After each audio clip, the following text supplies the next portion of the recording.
before he understood what this time represented.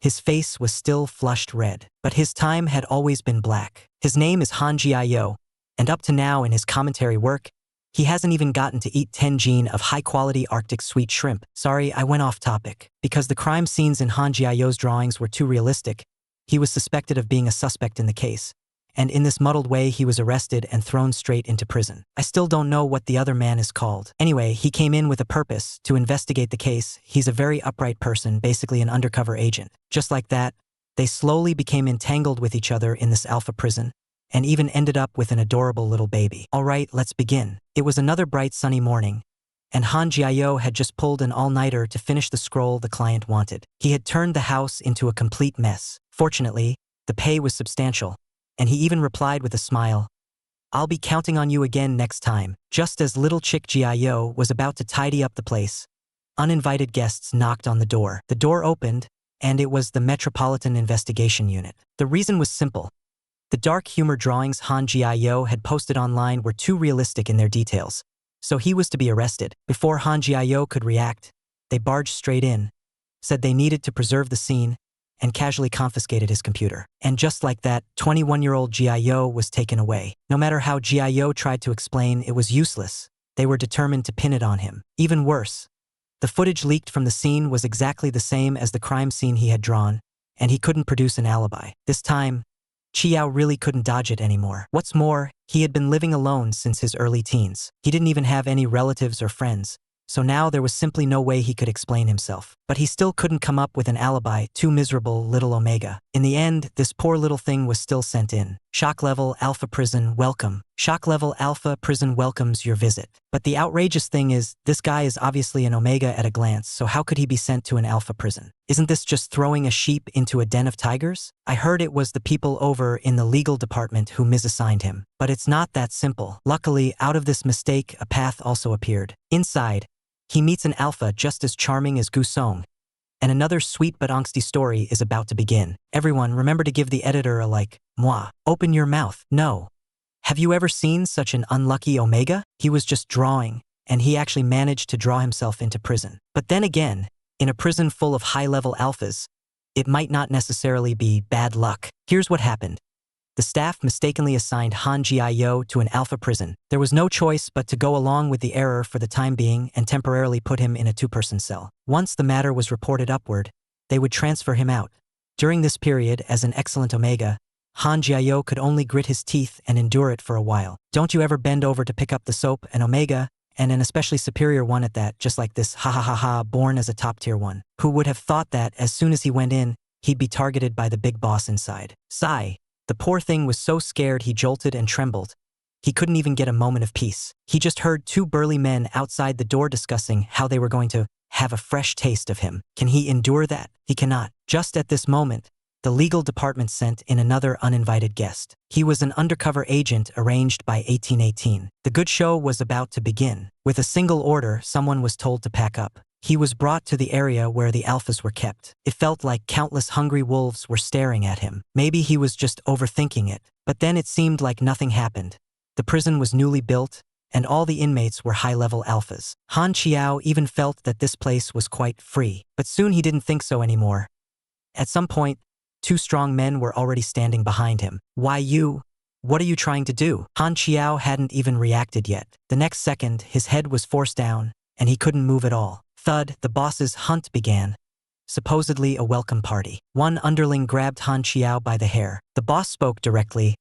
I heard from the instructor that you're an Omega. Han Chiao still wanted to struggle, but how could the boss possibly give him the chance? A prey delivered to the door. There's no reason to let it go. With a swish, he fished out the candy bean that had been stuffed to him at mealtime from Han Chiao's pocket. Here, have a taste. Whether you're an Omega or not, we'll know once you eat it. No matter how Han Chiao struggled, the candy bean was still stuffed into his mouth, swallowed down along his throat, falling into his stomach. He went into prison alone with no backing and still had to be humiliated like this. 1818 Golden Eye. Hurry and come save your precious baby Han Chiao. He struggled desperately. A man in prison was being force-fed jelly beans by a group of burly men, and he almost became everyone's target. Continuing, the fragrant jelly bean was forcibly shoved into Han Chiao's stomach just like that. Heh! The big shot was spouting ruthless words while taking off his clothes, as if he was about to go all out in a wild session. Meow. At this moment Han Qiao only felt his limbs go weak, his whole body trembling. The little underling next to him was hooked by the scent on his body, and the plot was clearly about to go in the direction I love to see. But then the warden suddenly appeared, instantly startling those 3 contest fans stiff and scaring them into stopping at once. It was already at the tip of their tongues. The words were about to float right out. They hurriedly pushed Han Qiao to the side. With a clunk, the few of them immediately pretended that nothing had happened. The warden didn't ask in detail, just cursed them coldly a few times. Don't cause trouble in the show. This time he also brought in a new inmate, number 1818, and directly assigned him to the same cell as Han Qiao. The warden waved his hand, gave a few more warnings, and then left. Yeah.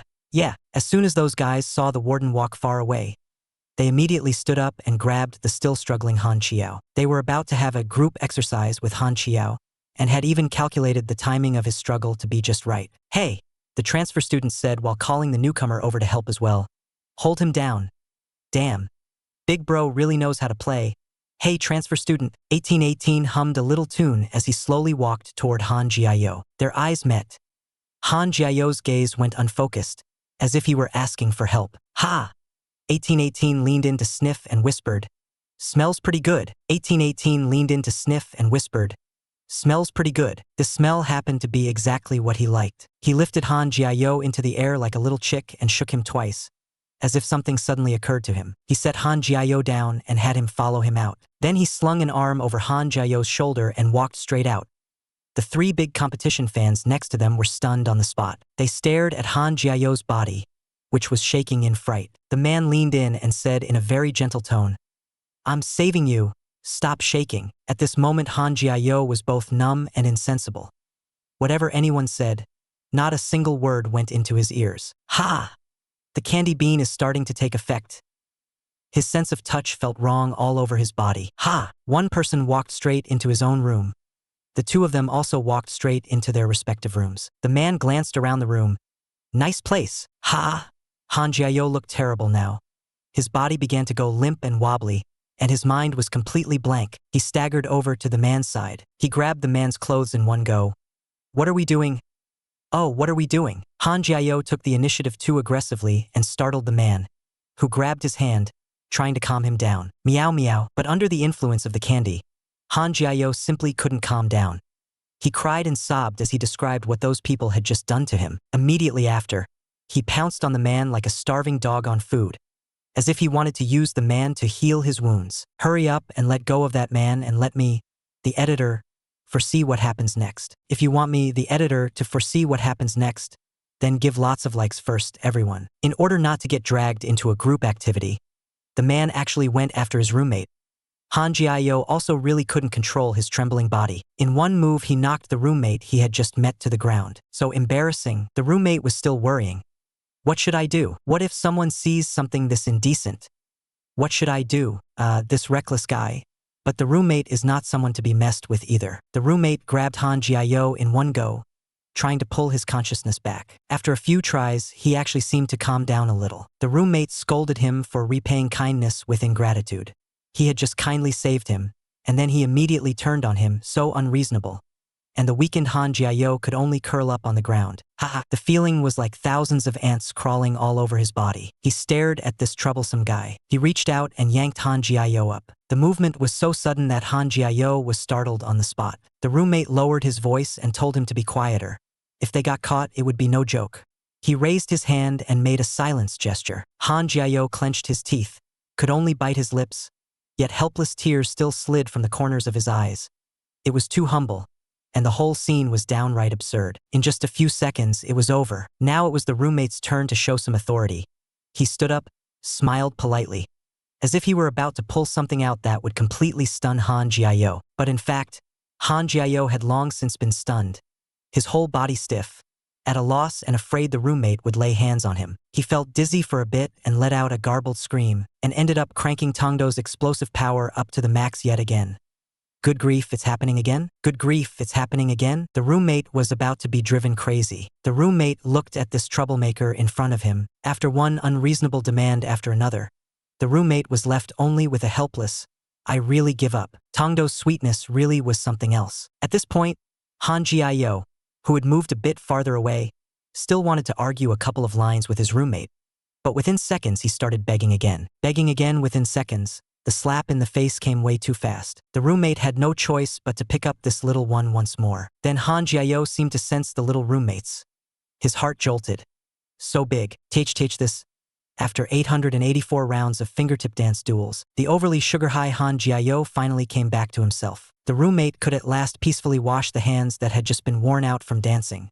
The hands that had been worn out. Afterwards, Han Jiayo blushed as he looked at his life-saving benefactor. Realizing that the other man was also staring at him, his heart panicked, and he shrank into the corner, not daring to move. The cellmate wiped his hands as he walked closer. This guy with polycystic ovaries is really a hassle. He lifted Han Jiayo's chin, told him to open his mouth, and said he was going to feed him a good thing. My mouth has long been open. Feed me first. Family, please give this a like. I'm begging you. Ha ha ha. This little beast is way too miserable. Locked up in a cell full of musclemen and even force-fed jelly beans. Once the jelly beans hit, in order to survive, the little beast could only rely on his cellmates 18 by 18 to ease the pain. Continuing on, 1818 took an antidote jelly bean out of his pocket and directly made Han Jiayo swallow it. Seeing the terrified look on Han Jiayo's face, 1818 sneered, "Little chick, you're not thinking of eating my starch sausage, are you?" Han Jiayo turned to stone on the spot. What the hell is all this? And he's even joking about me. Lei turned his head away, too lazy to bother with him. Humph, lights out time arrived. But the little beast Han Jiayo just couldn't fall asleep. Whenever he thought about the stupid things he'd done during the day, he just wanted to find a hole to crawl into. Iba couldn't fall asleep either. Smelling that faint, clean scent on the little beast beside him, his heart sank. Did the antidote not work? He suddenly shouted, startling the pretending to sleep Han Jiayo awake. As if on purpose, he said slowly, "I saved you twice today. Now it's your turn to pay me back." As soon as these words landed, Han Jiayo began to tremble in fear.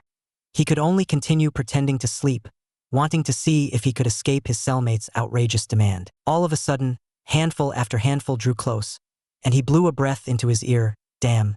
Han Jiayo's whole body exploded. Frightened and ashamed, he suddenly jumped straight up. It had to be said, this man was way too good at pushing people to the point of losing control. Han Jiayo was trembling all over, his mind a complete blank. So worked up he couldn't even squeeze out a single word. 1818 stood up, stared at this pitiful little chick, and asked directly, "Was it you who killed Alpha?" Han Jiayo froze, his heart tightening. How could he know? Obviously no one here knows what I did. 1818 let out a cold laugh, not believing that someone who looked this frail and weak could really do something like that. Being called a little chick made Han Jiayo even more unwilling to accept it, and he shouted outright, "I didn't do it, I was framed." 1818's face was full of disdain. Everyone who comes in says they're innocent. Han Jiayo lowered his eyes, his heart sinking, feeling nothing but unlucky. The people here looked at him like they were looking at a vicious wolf, wishing they could swallow him whole. He felt wronged. But what right did they have to lump him together with those people? That felt even more suffocating. The little chick actually dared to talk back to Big Bro. 1818 closed in on him step by step, making Han Jiayo guess. "How did I get the antidote? Why did you come in?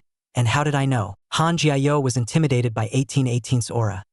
That gaze was like a handsome male wolf, the sense of oppression cranked to the max, and yet he still oozed masculinity. At a moment like this, could it be that love would just start growing like that? What kind of experience is it to be suddenly given a warm reminder by Mianji? Hehe, you haven't experienced it, right? Let me show you once. Keep reading. Turns out male lead one is called Irie. Brother Irie pins the little beast Han Jiayo against the wall, leans into his ear, and murmurs, "I've got people above.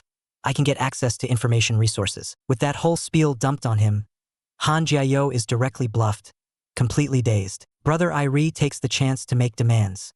"Little beast, be good and do as I say," yet Han Jiayo is so scared he's frozen, and can only force himself to nod. Here it comes, Mianji's warm reminder.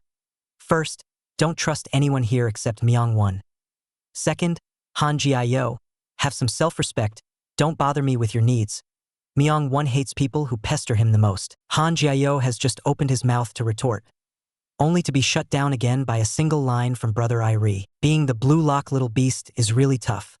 He can only behave for now and play the underling. Then, Brother Irie suddenly gets serious and says to Han Jiao, "Look at you, you're such a coward, pathetically weak. Remember, not a single person here can be trusted, but they can devour you whole anytime, anywhere, like wolves. It's no different from a world of wolves and dogs." After saying all that, Brother Irie finally introduces himself, then adds coldly, "Stop dreaming, I won't stick my neck out for you." Yet that sharp look in his eyes somehow still has a bit of cuteness. Han Jiao is so frightened he doesn't even dare to breathe loudly. "My wolf?" Han Jiao stared at Big Bro Irie's strong, powerful back, and a sharp pain pricked his heart. But when he looked again, he felt that back was like a role model. Han Jiao started crying on the spot. He even shrank back timidly into the corner. Big Bro Irie only got more annoyed looking at him. He could only give him another idea. "Take down the boss here, get the boss to cover you, then no one else will dare to bully you." He even went so far as to teach Han Jiao step by step. "Get the boss to put a mark on your neck." So awkward he wanted to die. If you get marked, you have to have a baby. But to have a baby, you have to do something with that person. Han Jiao wasn't mentally prepared at all, rubbing the hem of his clothes in embarrassment. Looking at this hopeless lump of mud, Big Bro Irie was almost driven to the point of wanting to force it. You really could get killed by how stupid this cute guy is, still pretending not to understand. This idiot Han Jiao really looks beyond saving. Big Bro Irie simply spelled it out.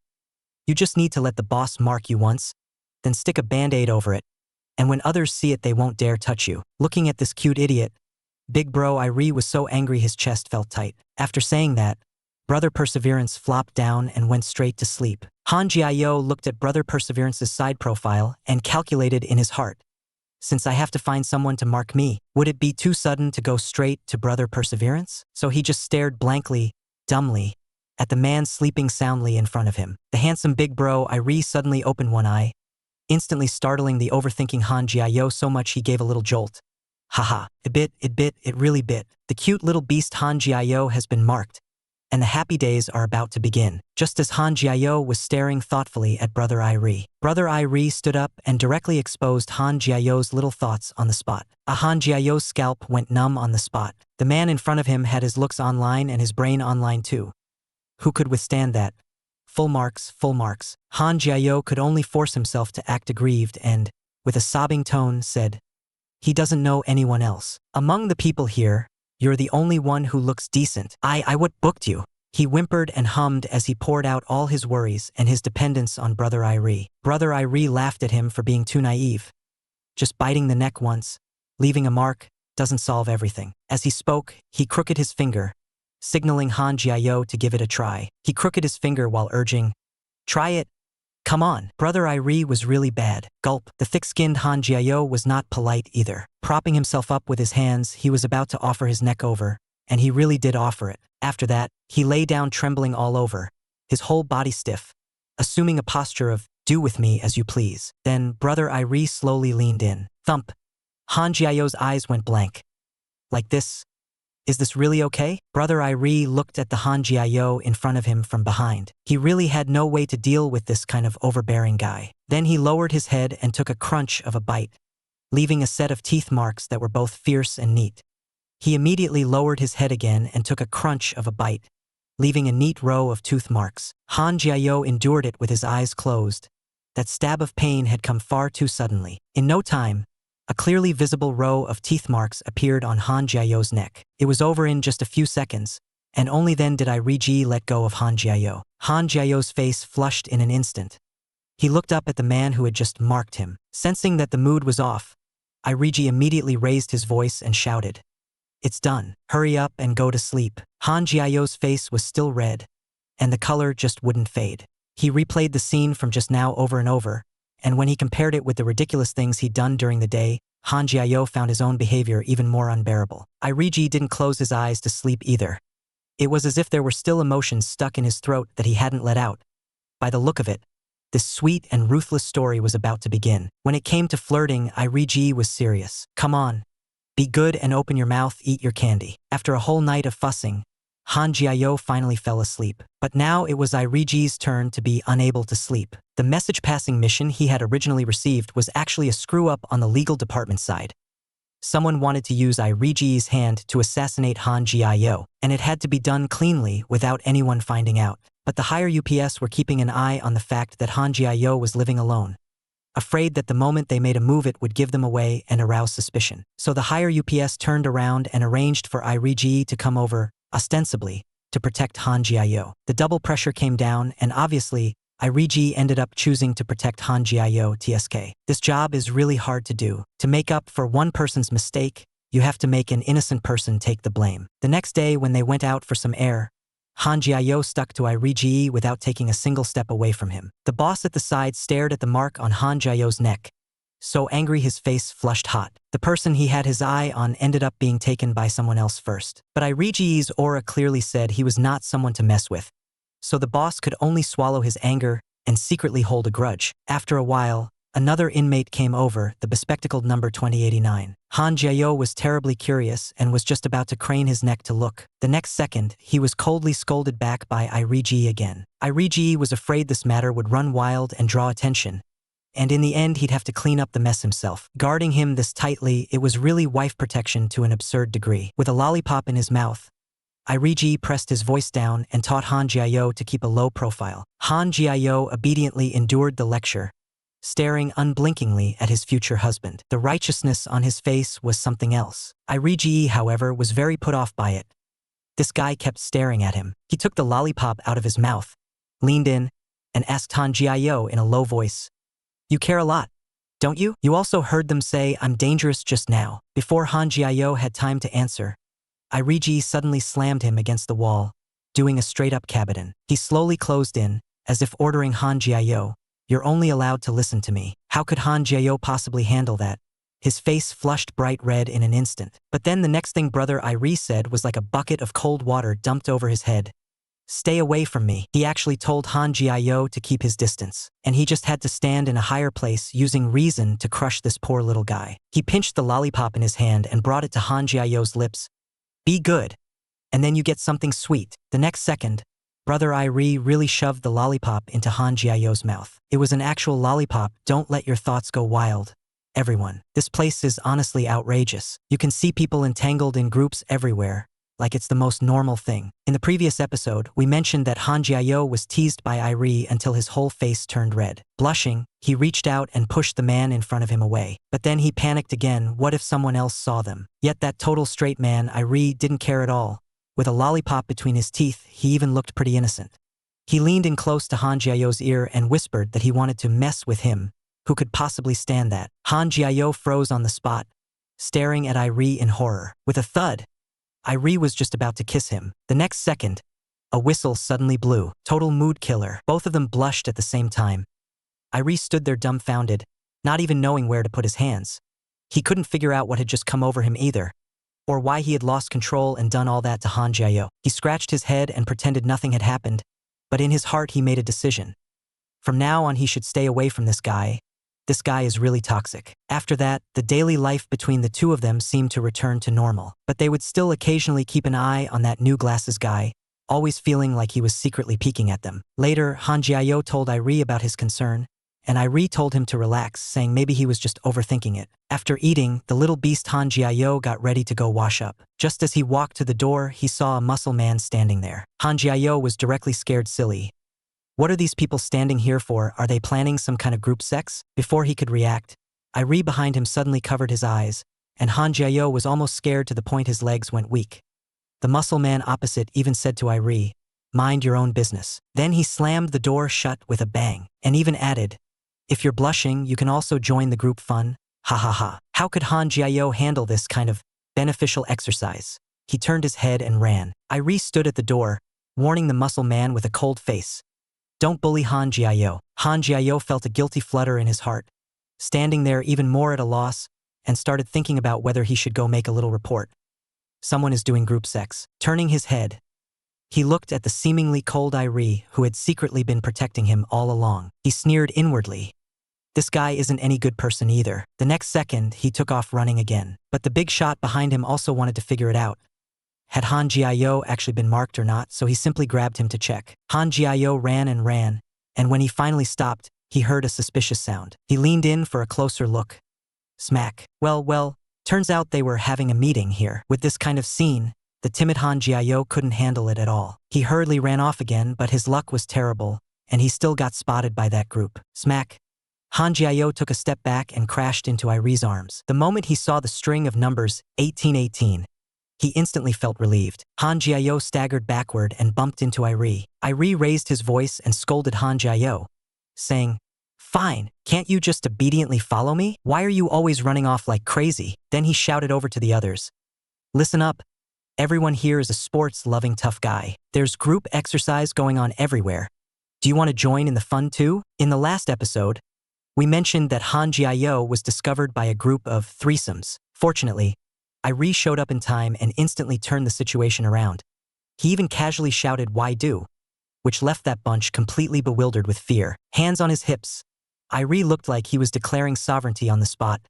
"Han Jiao is my man. Don't touch him. My man." Hearing this, Han Jiao felt a rush of heat in his chest and froze on the spot. Those three, following the principle of if you can't win, retreat, immediately turned around and ran. As soon as the crisis was over, Irie stared at this troublemaking Han Jiao for a few seconds, then coldly told him to come with him. The higher-ups wanted him to go fill out some kind of application form. Everything happened too fast and ended too fast. Han Jiao didn't even have time to react. Following behind Irie, Han Jiao wanted to explain why he had run. Before he could open his mouth, Irie had already seen right through him. He had originally wanted to go check on that guy with glasses, but when he turned the corner, he ran straight into that group activity you see everywhere. In a very aggressive tone, Irie told Han Jiao to just mind his own business first. On what grounds did he think he could meddle in other people's affairs? Then the two of them walked to a more secluded place. Han Jiao became even more puzzled. Weren't they talking about some kind of application form? Why did they end up coming here? While turning out his pockets, Irie explained things to Han Jiao, his hands still searching for something. "I wanted you to see clearly what these people outside are like. Every one of them is more capable of protecting themselves than you are." After that, Irie clearly laid out the pros and cons concerning the people inside. Group activities are just one part of the transaction. Han Jiao suddenly jolted, as if he saw the guy with glasses staring at him, even giving him a wild grin. Panicking, he shyly turned his face away. Irie turned his head and shot the guy with glasses a vicious glare. The guy with glasses did look good. Gentle and refined, yet with a solid strength about him, very appealing. The editor really likes that type. Irie immediately turned his head and shouted for Han Jiao to leave, and before long, Han Jiao's lawyer arrived, and the junior lawyer first asked how he had been lately and what his new roommate was like. Han Jiao suddenly didn't know how to answer. He couldn't put it into words. It was half good and half bad. Sometimes cold, sometimes warm. Sometimes it was pretty nice, like the whole Cabinet thing. Sometimes it just didn't work, always disliking himself. Bottom Han Jiao really had it hard. At this moment, Huming came over to Irie's side. As expected, a macho man can't live without working out. He was being very disciplined, doing push-ups, While doing them, he was thinking about how the head of the legal department had ordered him to take out Han Jiao. At first, Irie thought Han Jiao was some heinous villain, but in the end he found out Han Jiao was just a frail little chick. Irie found it hard to decide, but his body had already gone along with that little chick. His body was more honest than his mouth. Just as Willpower was doing push-ups and thinking about how he should handle it, and had just called out, the door suddenly opened, and in came Glasses Guy. Willpower immediately shouted, how could this guy end up in his room? He also stated very bluntly, he really didn't like Glasses Guy. Glasses Guy wasn't annoyed. He first introduced himself. His name was Pigeon, and then he explained why he had come. He said he was just an errand boy, but he knew a lot of secrets that couldn't be spoken of. He also knew Willpower especially well. Even the reason why Willpower had transferred over was crystal clear to him. Sure enough, people who wear glasses all look very smart. Ely cursed directly, "You don't know shit." Not wanting to say another word to him, he casually snatched away the payment from Glasses Guy's hand. He had just patted it when, unexpectedly, Glasses Guy's hand was already resting on Irie's shoulder. Leaning in, he whispered, "I won't let him get what he wants. TCH. And here I thought something was going to happen." Before leaving, Glasses Guy flicked out another line. He said he'll be keeping an eye on the two of you. He really put on quite a show with that attitude. Switching over to Han Jiao's side, the young lawyer analyzed the current situation for him. We're about to enter the second phase, but it's hard to say whether the second round of evidence is solid enough. Besides, Han Jiao's dislike of alphas is a sore spot, and the worry is that the other side will cling to it relentlessly. In short, Han Jiao just has to hold on till the very end. After that, Han Jiao tossed and turned. He just felt deeply uneasy. Thinking about how he'd muddle-headedly become a suspect made him feel even more wronged. Anyone would feel wronged in his place. The next day was outdoor time. The three of them gathered around playing cards, Glasses Guy watching from the side, while Ely zoned out nearby. Everyone's faces were written over with their own worries. Because today was Han Jiao's public hearing, what Ely was thinking was, I'm afraid Han Jiao won't be able to stay in there much longer. Should I make a move earlier? And then there's this motor-mouth guy with glasses too. Not only did he expose the trick of Han Jiao being fake-marked by Ely, he even had to butt in and meddle in their card game. The next second he was grabbed by the collar, about to be beaten up. That's what you get for running your filthy mouth, that's what you get for running your filthy mouth. Yanking on it and thinking these glasses are really annoying, he's just doing it to find a topic, to look for a thrill. He simply spilled all the reasons why Ely ended up in here, and even said Ely used to be a peach blossom scumbag. He seduced Omegas, and as soon as they got pregnant he'd force them to get an abortion. Is Ely really that scummy? Haha, doesn't look that way to this editor. He also said Han Jiao is Ely's next target, and the people beside him instantly went pale. How could anyone lay a hand on such a cute little duckling? That night, after washing up, Ely stared at Han Jiao, whose face was full of worry. The crime's on me. Can I really get through this? Ely walked over to check on him and told him to eat first. I don't need it. In the end, the little chick snapped back at him.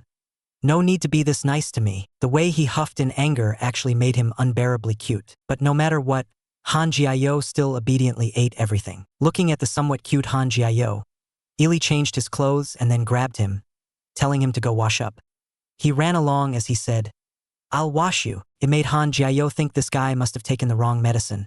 What on earth is he trying to do? Help, why are all the scenes here so high risk? A patrolling staff member tried to push the door open. Click, click.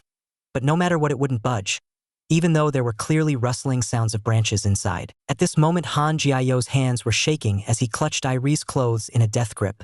With no idea what Irie was doing in there, the lotus-shaped showerhead went drip, drip, drip, the droplets of water shining so bright they hurt the eyes. Han Jiao's face flushed burning red. He didn't dare look at Irie in front of him, He shoved the door open hard, one hand clamping over the heart that was about to leap up into his throat. He once again shoved the door open hard, clutching the heart that was about to jump right out of his mouth. Irie asked him in disbelief, This wouldn't happen to be your first kiss, would it? Han Jiao immediately tried to argue. Of course not. I'm a seasoned player in love.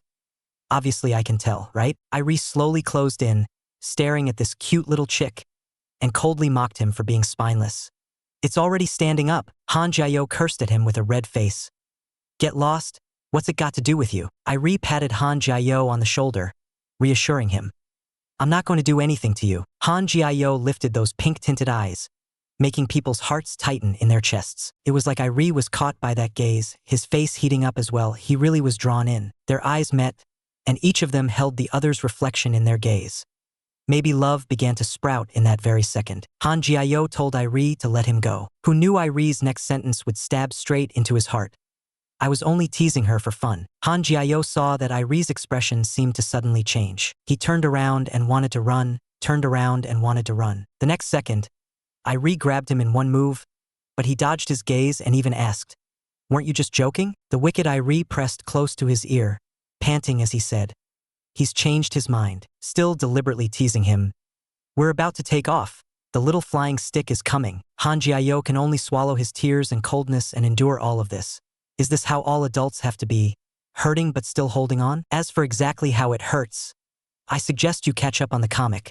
The editor won't spell it out for now. Meanwhile, in the entire prevention room, a crisp, very soft notification sound suddenly rings out. A few seconds later, Irie is looking at the dejected Han Jiao. He's panicking like crazy, yet his eyes are still shining alarmingly bright. Jungyo was busy the whole night, and Waigyo was also busy the whole night. The moment the two of them hear any movement, they lift their heads at the same time, both looking terribly haggard. Irie is still regretting it. She shouldn't have been so impulsive yesterday, messing up the original plan completely. But then again, seeing Han Jiao like this now, maybe this hazy, ambiguous distance is actually the best way to win Han Jiao over. Gulu stares at Han Jiao's expression.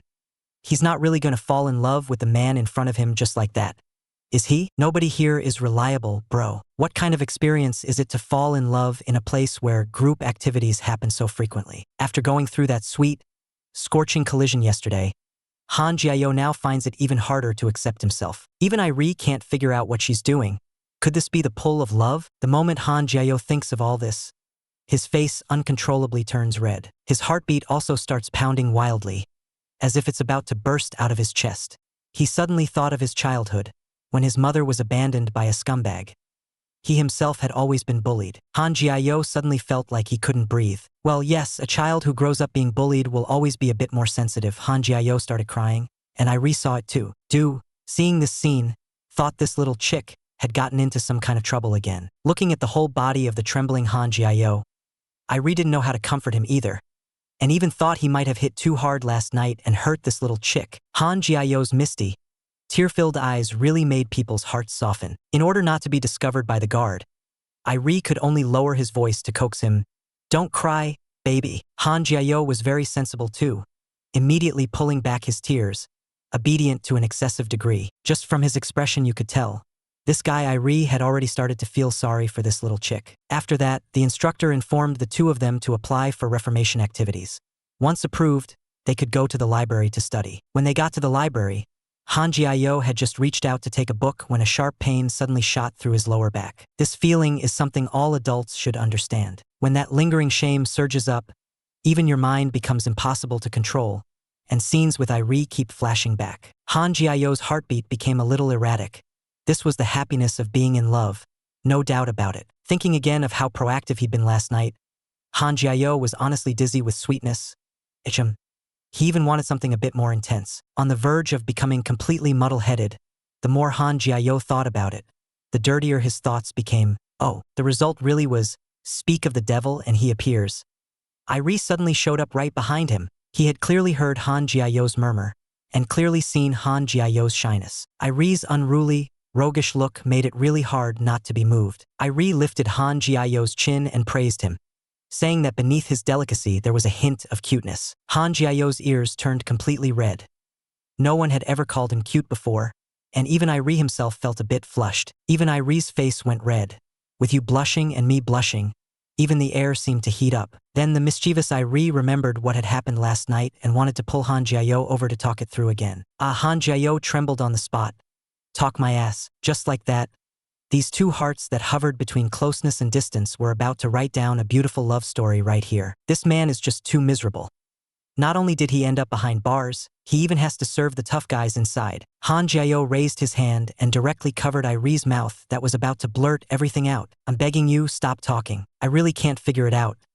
What on earth is this little bottom so worked up about? Just as Han Jiao snapped back to himself and wanted to pull his hand away, he was yanked into Irie's arms. You bastard! Han Jiao's whole body was shaking from that sudden pull. He's really cowardly, yet loves to play. He wanted to dodge the big bad wolf in front of him.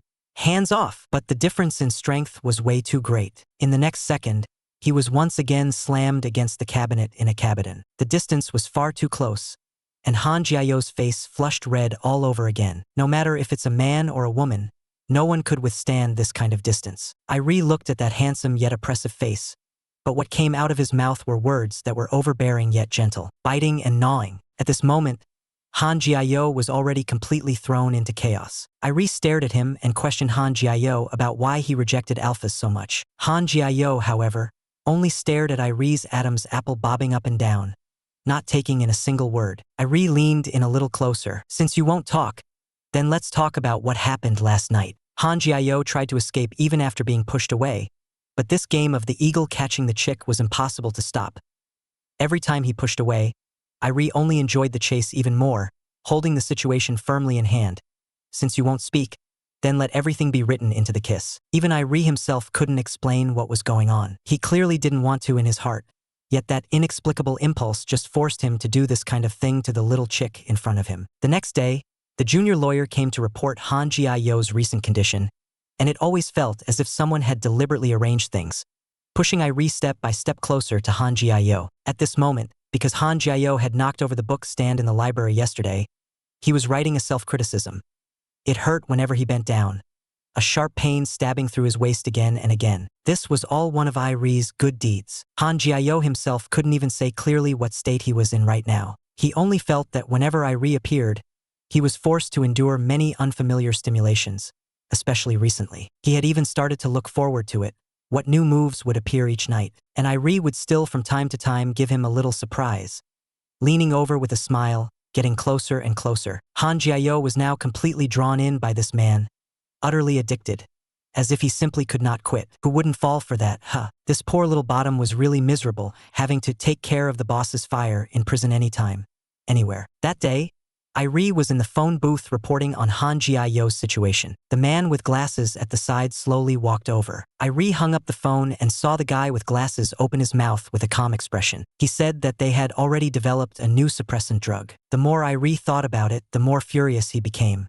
He yanked Han Jiao, who was passing by the laundry room, and once again needed him mercilessly. The editor suddenly felt that Han Jiao was really so pitiful. Even when someone walked by, he could only cover his mouth, not daring to let out even the tiniest sound. It hurt, yet he was happy, as if he were greedily savoring this moment. A few seconds later, Han Jiao sat on the bench, dejected. The guy with glasses showed up and directly said, just now in the laundry room, he heard the sounds. Irie immediately covered Han Jiao's ears. He also furiously cursed at the guy with glasses, telling him to get lost. The man with glasses bluntly questioned Irie.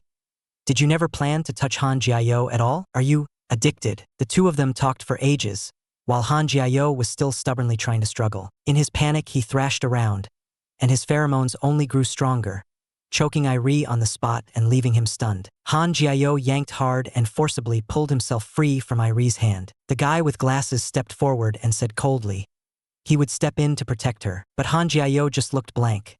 He had no idea who this person even was. This egomaniac went straight into introducing himself, even claiming he knew all the secrets. Irie's heart tightened, afraid he'd spout nonsense and mess up the plan. Irie immediately spoke up to cut him off. The guy with glasses didn't back down either, and his tone got even harder. He stated his purpose outright. He was here to protect Han Jiao, and he also knew the secret in Han Jiao's family. Just as the tension stretched to the breaking point and they were about to start throwing punches the next second, the loudspeaker suddenly blared, calling Han Jiao by name. Irie grabbed Han Jiao in one pull and turned to run. Have you ever seen such a beastly father? He actually wants to lay hands on his own son. Han Jiao's life has been nothing but misfortune all the way. Time and again, the guy with glasses stirred things up behind Han Jiao's back, bad-mouthing Irie and even comparing Irie to Han Jiao's father. In the end, they were all crude and ugly alphas. Han Jiao actually believed it and suddenly flung Irie's hand away. Irie turned around and aimed all the anger he'd been holding back straight at the guy with glasses. A big fight was about to erupt at any second, but the guy with glasses was ridiculously composed. Not even his gaze wavered. Irie curled his lips into a wicked smile. Four eyes. Don't tell me you've also got your eye on his little chick. Glasses guy immediately snapped back in mockery. Irie, did you forget what your mission is? At this moment, Irie had long since thrown the mission to the back of his mind. Glasses guy was simply even more curious. Just what kind of magic did Han Jiao have about him to actually make Irie waver, to make him willing to hold back? Irie casually grabbed a big stick and shoved it into his mouth. Then, with a wicked air, slowly listed Han Jiao's good points. First, he's easy to use. Second, he's obedient. He fits my hand perfectly. He's practically a rare treasure. That's why I can't bear to waste him. Damn you, that actually sounded kind of sweet. The higher-up first apologized for messing up the room assignments, then offered an apology to Han Jiao in person, and finally handed him a bottle of a mood-suppressing little treasure. This time, it was a new product with an even stronger suppressing effect. Han Qiao was about to return to his post, still thinking to himself, new products really are different. Once you use it, everything goes quiet right away, haha. Once you use it, there's no more noise, haha. Yet he still thought about that kind of thing every single day. He lowered his head and caught sight of a note in the book. A father eats his son. He glanced down at that line again. He remembered the things Glasses Guy had said to him. His brows knit tight, and once again Han Qiao was yanked down into the depths by panic. He thought of the past, of that scumbag father who treated him like cargo, something he could casually trade away at will. Yet he was clearly his father's own flesh and blood. What Han Qiao found even harder to believe was that his father had actually used his mother's name as a front. He tricked him into going to a hotel, had even contacted the buyer in advance, just waiting to sell him off. He said he'd take me there. What exactly did that person want to do? By then, even if he wanted to run, there would be nowhere to run. That sense of helplessness and suffocation, who could truly understand it? In the end, Han Xiao would be forced into a corner with no way out, able only to think of perishing together, grabbing a limp, soft silk scarf as a weapon. It was at the very moment his father pushed the door open and came in. Han Xiao, like a little lamb, was trembling in a cute but fierce way, but he was too weak to begin with. Shaking like that, how could he possibly scare anyone? The look on his father's face clearly showed that he wanted to have the first taste of his own son's delicacy. Even if he shouts himself hoarse, all that's left is a powerless scream. It really feels so powerless. Family, please give the editor a like, and if you want to read the original comic, just go to the comments section and follow the steps. This man is so unfortunate. First, he was violated by his biological father. Later, he ended up behind bars and became the fast food in the eyes of the tough guys, something they used and tossed aside at will. Irie is holding the self-criticism letter written by Han Jiayo. Between the lines, it's all about the unfortunate life of Han Jiayo. What Han Jiayo wrote is indeed the truth, but it's also equivalent to writing out his motive for the crime, which is very disadvantageous for him. And that person from the Ministry of Justice wants to ruin Han Jiayo completely, whether it's because the victim was his partner, or because he saw him as 1 in 10,000. Once that person was gone, they were just gone, and he won't rest until he destroys Han Jiayo. Irie furrowed his brows, having fully understood all of this. On the other side, Han Jiayo was still trapped in the memories of being persecuted by his scumbag father, unable to escape. He looked up, and the glasses guy came over, face dark, yet he was actually asking if Han Jiayo was okay. Well then, Han Jiayo once again couldn't suppress the agitation in his heart. He just stared blankly like that at the somewhat blurry glasses guy in front of him. Miu Miu gritted his teeth and asked, "Glasses guy, how do you know so much about me?" The glasses guy's tone was very gentle. Instead, he asked with concern, "Han Jiayo, are you feeling agitated again?" As he spoke, he even brought up Irie, and Han Jiayo's heart drifted over to Irie as well. Ha! The guy with glasses reached out, wanting to comfort him, but his fingers were trembling. But Han Jiayo, who was forcing himself to stay rational, turned his body to avoid him. The guy with glasses only smiled gently, as if pretending nothing had happened. He said in a low voice that he shouldn't have taken advantage of someone in a vulnerable state, and also explained that this time he had shown up to help Han Jiayo, who was trapped in a difficult situation. He even mentioned Han Jiayo's mother, and between the lines everything was saying, Han Jiayo really needed his help. But Han Jiayo just looked completely baffled. No matter how he looked, he couldn't see through what on earth this man in front of him was here for. Smack! The guy with glasses didn't explain either. He only tossed out one line.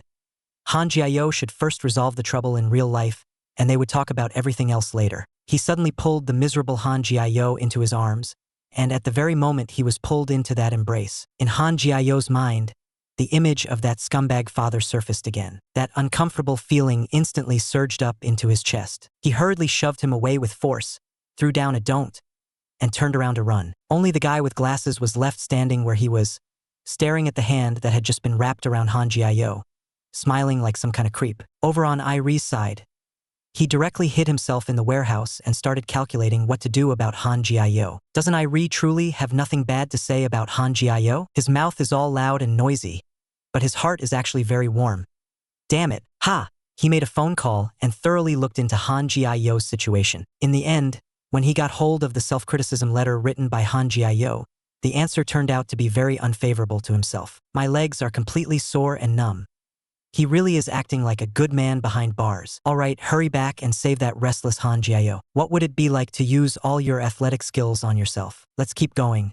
When love rivals meet, sparks practically fly from their eyes. On top of that, glasses guy comes in with another wave of sharp instigation. Irie gets even angrier. The more he looks, the more he feels this guy deserves a beating. From him, Irie catches the scent of Han Jiayo. Could it be that this guy has had something happen with his precious Yao baby? Wow, that's really infuriating. Before Irie can figure it out, he's caught slacking off on the spot by the supervisor on duty. Our Irie is going to suffer again. Thinking back on all those things glasses guy said, and then thinking of his own father, he really has a lot of enemies. A whole lot. Looking at the self-criticism letter in his hand.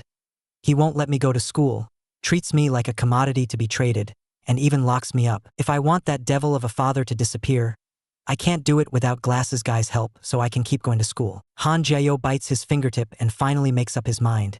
He must get rid of that devil father. Just then, Irie's voice suddenly rings out. What the hell?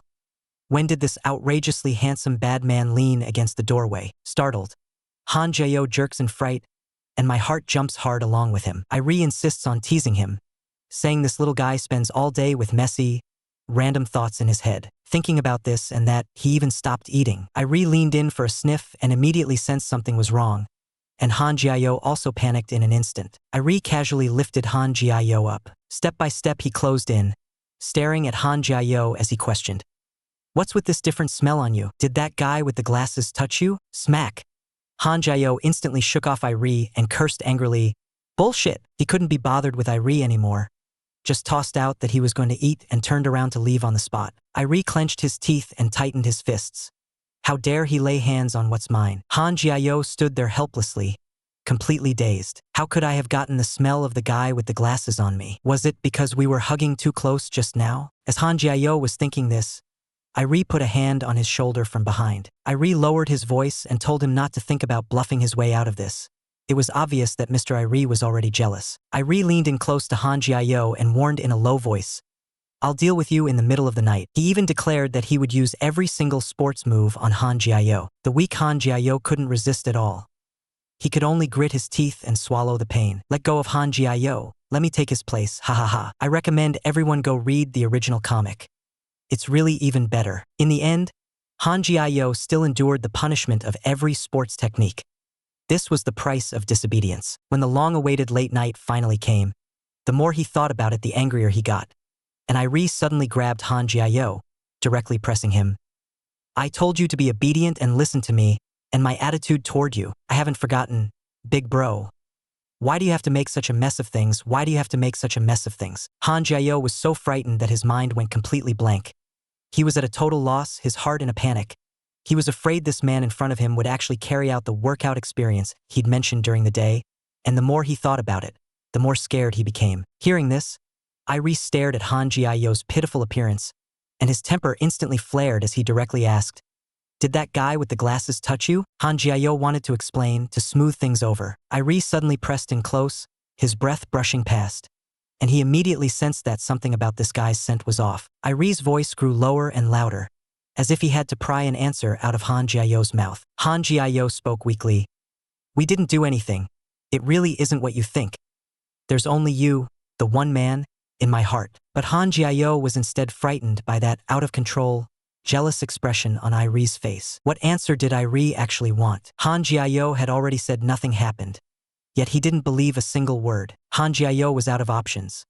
After saying a whole lot of things that sounded like nonsense, in the end he could only let Irie have his way, clench his teeth and shoulder everything. It's really nothing. But after just a few seconds, Han Jiao couldn't stand it anymore and wanted to push him away. But how could he possibly be a match for the tall, forceful Irie? He shook so hard that even Irie's hands tightened, and the whole scene looked like Yao Baobei had done something terribly guilty. Han Jiao's mind went completely blank for a moment. He clearly really liked this handsome man in front of him, but the more unreasonable the man acted, the more Han Jiao's heart pounded out of control. Irie was even more full of question marks. Why am I this jealous over Yao Baobei? But is the answer really that important? In no time, Han Jiao came back to his senses and loudly retorted, I really haven't done anything with Glasses Guy. But then, as if on purpose to rebel, he added, even if I did do something with Glasses Guy, it has nothing to do with you. Is there even any doubt what that means? He was obviously looking for a thrill. He stepped right on Irie's bottom line, and Irie told him to say it again if he had the guts. This time Han Jiao was actually quite obedient and really did repeat it. That feeling of testing the edge of danger seemed to be his kink. Before Han Jiao could even finish speaking, Irie had already started the punishment moves. Right after that, in just a few seconds, Han Jiao experienced the impact brought by all kinds of physical techniques. This was the price of being disobedient, talking back, and acting on impulse. Alright, we'll stop here. I suggest everyone go read the original manhwa. Let the editor cry for a bit first, sob sob sob. Was Han Jiao, who had been punished by exercise techniques for a whole night, going to behave himself after that? He was exhausted to the point of tears. Ha ha ha, let's keep going. Early in the morning, the operator who had been busy all night, Mr. Irie, was woken up by the sound of roll call. As soon as he woke up, He yanked at the still sleeping Han Jiao again. When he realized they were about to run out of time, he panicked, quickly got up and changed his clothes. At the same time, he was mentally counting how many exercise techniques from the plan he had completed with Han Jiao last night. Just then, the guard came over and immediately started scolding Irie. "What are you doing?" Handsome as ever, Irie's mind spun and he instantly made up an excuse, fooling the guard. He said Han Jiao had caught a severe cold last night and that he had stayed up all night taking care of him, painting himself as extremely noble and kind. The guard actually ended up feeling a bit awkward, and even his tone softened. "No wonder he's the man your humble narrator has taken a liking to," and just like that, the idiot guard was successfully tricked and sent away by him. As soon as the guard left, only then did Irie slowly catch his breath. Damn. Just now really almost scared him to death. He pinched Han Jiao's little face and scolded him harshly. "How are you so good at causing trouble? You fall asleep on the floor and still manage to get into disaster." While tugging at him, Irie kept staring at Precious Yao's expression. But the more he looked, the more he felt it was kind of cute. It was obvious this man had already fallen in deep beyond saving. Before long, Han Jiao's lawyer arrived, and the second defense hearing began immediately. Han Jiao had stayed up all night, so how could he have any energy left? Even the lawyer was worried just looking at him. Han Jiao could only blush and say, "It's just a common cold." What he didn't know was that it was actually too many doubts and too much overthinking that had dragged him down. We have to get Han Jiao to straighten out his attitude and actively face the second hearing, so that he can get out earlier. Only then was Han Jiao pulled back from his daze. The current situation is mixed with both advantages and disadvantages. The key is whether there is solid evidence that can prove Han Jiao painted that picture due to objective reasons. But the resentment toward his father written in the application is basically handing the motive over to others, which is really hard to deal with. After the junior lawyer met with Han Jiao, he immediately went to report to his superior. The two of them even thought there was something wrong with Han Jiao's mental state, that it was a side effect of the suppressant drugs. Estrogen, what a joke.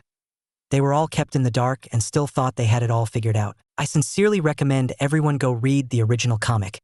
It's really very good. A gentle man will always happen to pass you his warmth right when you need it most. Who would have thought that afterward, Han Jiao would catch a cold just from trying out all of Irie's exercise techniques. He lay in the hospital bed, obediently doing whatever the doctor said. Not long after, Irie came in carrying a meal, thump thump thump with his footsteps.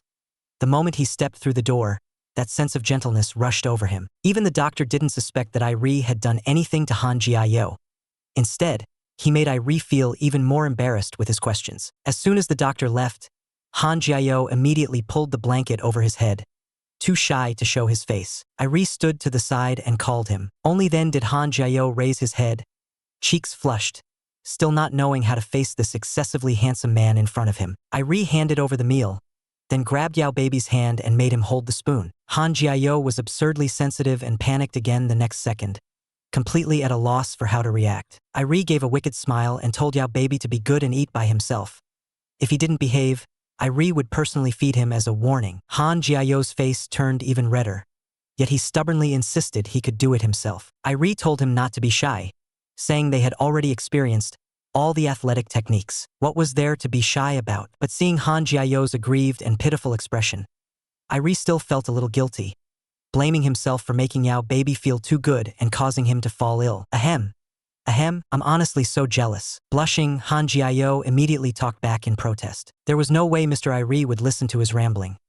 He directly repeated all those exercise details from last night again. Things like, "Don't stop," again. Han Jiao's face turned so red it was about to smoke. This bad man, humph. It's really hard not to love him. In the blink of an eye, it was already evening. Irie turned around and looked at the Yao Baby beside him. He was still trembling slightly. The trembling Yao Baby was gently called over by Irie, and Irie pulled him closer to give him some warmth. As pain and illness pressed down together, Han Jiao instinctively hid in Irie's arms. He was breathing carefully and cautiously. Looking at the Yao Baby in his arms, Irie really felt he was like a delicate beauty in illness. Once again he was overwhelmed with guilt. He really shouldn't have bullied Han Jiao like that. It seemed Mr. Irie now wanted to treat Han Jiao a bit better. But a man is still a man. Either the heart or the body can't stay honest. And it made Irie feel like he himself was trash. Just like that, Yao Baby fell asleep in Irie's arms. Steady, reliable, very warm, and his body stopped trembling so much. In his dream, he felt a husky looking at him, slowly coming closer. Their eyes met. What an adorable husky. The little dog came over to Han Jiayo's side and lay down, gently rubbing against him. Then it leaned in to sniff Han Jiayo's scent. And then it even licked him. Ha ha ha. Only then did Han Jiayo realize that this warmth actually came from that handsome tall guy Irie, who was holding the husky in front of him tightly in his arms. A bright teardrop slipped from the corner of Han Jiayo's eye. Mr. Irie was truly so warm. I also hope everyone reading this can meet such a warm boyfriend, and you really must go read the original comic too. It's really very good. Do you believe that you'll fall in love after spending enough time together? The kind where, the more time you spend together, the more obsessed you become. In Han Jiayo's dream, a pure white, outrageously handsome male wolf barged in. It didn't say anything, but it held him very firmly. Just like that, wrapped in that feeling of absolute safety. Han Jiayo finally spoke his true feelings in the dream. That day, Han Jiayo had managed with great difficulty to escape from his father's clutches, only to be tricked by his father, under the pretense of your mother, into going to a hotel. He reacted very quickly, climbed up onto the wall to eavesdrop, and heard his father planning to treat him as a commodity and sell him to another man. His mother tried desperately to stop it, but at the very moment when the demonic father almost succeeded, his mother forcibly disrupted his plan. By the time Han Jiayo rushed out and saw his mother, she had already gone to heaven. From then on, it was as if a scar had been left on Han Jiayo's heart. On top of that, he didn't have much strength to begin with.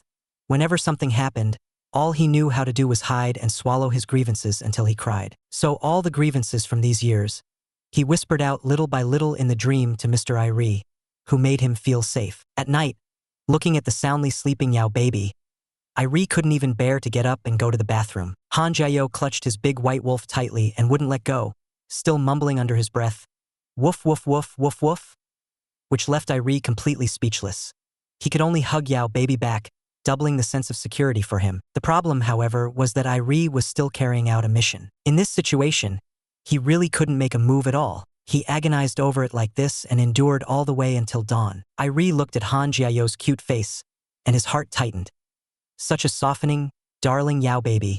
If he were to fall into his own hands, he really couldn't accept it. In the blink of an eye, Han Jiayo dragged his exhausted body and walked over to the sign-in desk. Under Irie's careful care, Han Jiayo recovered especially quickly, but while he was working, his mind kept drifting back to that handsome wolf he had dreamed of last night. Still thinking about that handsome wolf from last night while working, he had to admit, when you're in love, no matter where you are, you can't help thinking of the other person. With a few brisk clicks of his steps, he walked over to Irie's side, still looking as dashing as ever, coming to receive a visit. It was that guy from the legal department, still wearing the same deadfish face. As soon as he came up, he handed over the materials Irie wanted.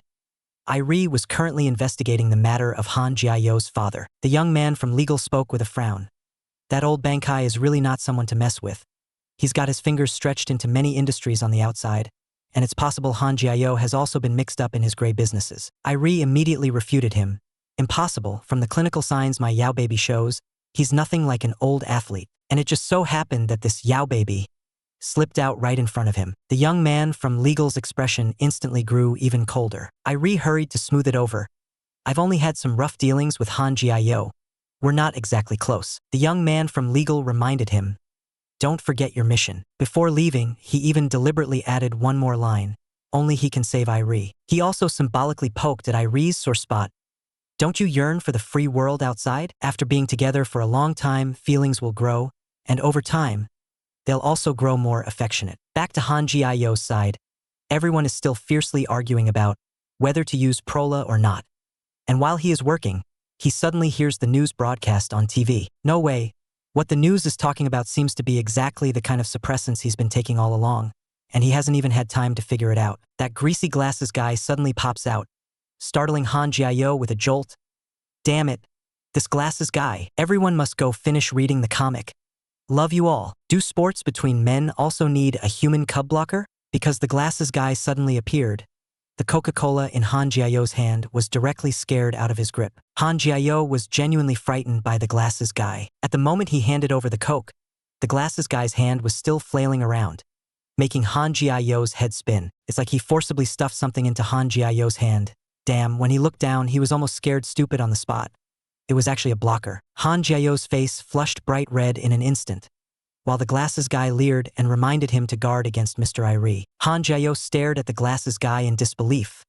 How does he know everything? Glasses guy took the chance to keep raising the stakes, slowly edging closer, and this scene happened to be caught by the big shot beside them, so glasses guy immediately turned his head to curry favor with the big shot, echoing him repeatedly. He said that next time he would get the big shot his favorite big baby, on the condition that, from now on, he must not bully Han Jiao anymore. The big shot was just about to deal with glasses guy, had just grabbed him when a manager who appeared in time stopped him. It finally quieted down, but before leaving, glasses guy still wouldn't give up, and threw a sticky, flirtatious wink at Han Jiao. He even made sure to badmouth Irie in passing. That gentleman is not a good person. Only Han Jiao was left standing where he was, completely dazed, his mind utterly tangled. He thought again of that greasy, shiny look on glasses guy's face. Han Jiao's stomach churned, and with a thud, his heart sank. Glasses guy gave him the blocker because he was afraid he would get into trouble. Right? With all these layers of twists and turns, Han Jiao was completely at a loss as to whom he should trust. As soon as he opened the door, he walked right in on Irie sneaking around hiding something. The two of them froze at the same time, their hearts skipping half a beat. After the panic, Irie forced out a show of composure and awkwardly glossed over the whole documents matter. But Han Jiao didn't intend to let it slide. He just wanted to know, what exactly had Irie just hidden? Irie could only pretend it was a secret little kids aren't allowed to know. His eyes dewy, sweat beading on his forehead, making him look even more suspicious. Han Jiao wanted to make a fuss out of this, but before the words could leave his mouth, Irie gently turned the situation around and defused it. Irie knew it the moment he smelled it. His precious Yao had gotten another man's scent on him again. That previous set of exercise techniques, Irie himself had tried personally. This time he naturally wanted to drag his precious Yao into doing it again. Not being obedient? Then it's exercise as punishment. Before the commotion even started, a voice suddenly came from outside the door. There was going to be a major inspection. Now they were done for. Both of them had guilty consciences, both had things to hide. Ha ha ha ha. What do you do if you forgot to use the human cub barrier after exercising? Do you have to exercise again? The sudden major inspection directly disrupted Irie's exercise punishment plan. Both of them were thinking about their own troubles, and for a moment neither knew how to wrap things up. Irie quickly moved closer to Han Jiao, planning to use the excuse of, I was helping out in the library, to hide that thing. Han Jiao was still standing there dumbly, actually thinking it was some sort of inappropriate book. Irie couldn't be bothered to circle around with him and nodded directly. Yes, it's exactly what you're thinking. Han Jiao then smoothly shoved the cub barrier into Irie's hand. After all, Irie worked in the infirmary, so in a panic it would be easier for him to muddle through. At first, Irie didn't even react to what this was. Once the thing was in his hand, he was stunned on the spot. This damn brat really tricks people without even blinking. Gripping this damn brat really tricks people without even blinking. The administrator came closer and closer, indicating that Irie should open what was in his hand and take a look. Irie could only spin his brain like crazy, say it was something he'd accidentally brought out, and only then barely muddled through. Irie glared fiercely at Han Jiao. Just wait for physical punishment tonight. When it was Han Jiao's turn, the administrator walked over, curious about what book he was holding. Han Jiao looked at the administrator with an utterly innocent expression. Seeing that they couldn't hide it anymore, Irie hurriedly stepped forward to smooth things over, saying that Han Jiao wasn't in good health and couldn't handle getting too emotional. In passing, he also used his elbow to secretly nudge Han Jiao beside him, giving him a signal. Han Jiao's mind turned, and he instantly understood. Then with a thud he simply fell straight to the floor, swaying. It's over, now it's blown up. Irie immediately rushed over to help him up, asking out loud how his precious darling was doing, while inwardly praising how brilliantly he'd acted, having scared the administrator half to death. Swaying, Irie took the chance to say he would take him to the infirmary, forcefully pressing the crisis back down. The administrator didn't want to make a big issue out of it either, and hastily urged them, hurry there and back. Once they reached the infirmary, Irie directly tossed his precious darling onto the sickbed. Then he gave him a chance to explain where exactly the cub isolator had come from. Han Jiao was trembling with nerves and said in a small voice that it was given by Glasses Bro. Irie clearly didn't believe it and hauled Han Jiao up for a few seconds of physical punishment. A few seconds later, Han Jiao's face flushed burning hot, and he didn't even know where he was supposed to look. Only then did Irie realize that during that bout of exercise just now, he had actually forgotten to use the cub isolator. What a waste. Han Jiao no longer knew how to explain himself. He snapped back fiercely yet aggrieved, explaining that he really was helpless. Irie, however, coolly tapped Yaobao's nose and murmured, "Just teasing you." Then Irie slowly moved in on Han Jiao. Han Jiao was overwhelmed by that oppressive masculine charm, and his face instantly turned red. Irie leaned in to smell Han Jiao's scent, listening to the heartbeat that had sped up because of him. Just like that, they quietly enjoyed that 1 second of happiness that belonged only to the two of them. But before they could stay tender for long, footsteps suddenly sounded outside. Irie immediately backed away, putting a just right distance between himself and Han Jiao. "Amen. Would you be willing to trade your most precious possession for your partner?" Hearing footsteps outside the door, Irie instantly became alert and hurriedly told Han Jiao to hide the thing. Unexpectedly, the dorm manager had discovered that Irie was lying. They were going to isolate Irie and lock him up in the little dark room. Originally, they were going to take the accomplice Han Jiao away as well. But the manager gave an evil little smile.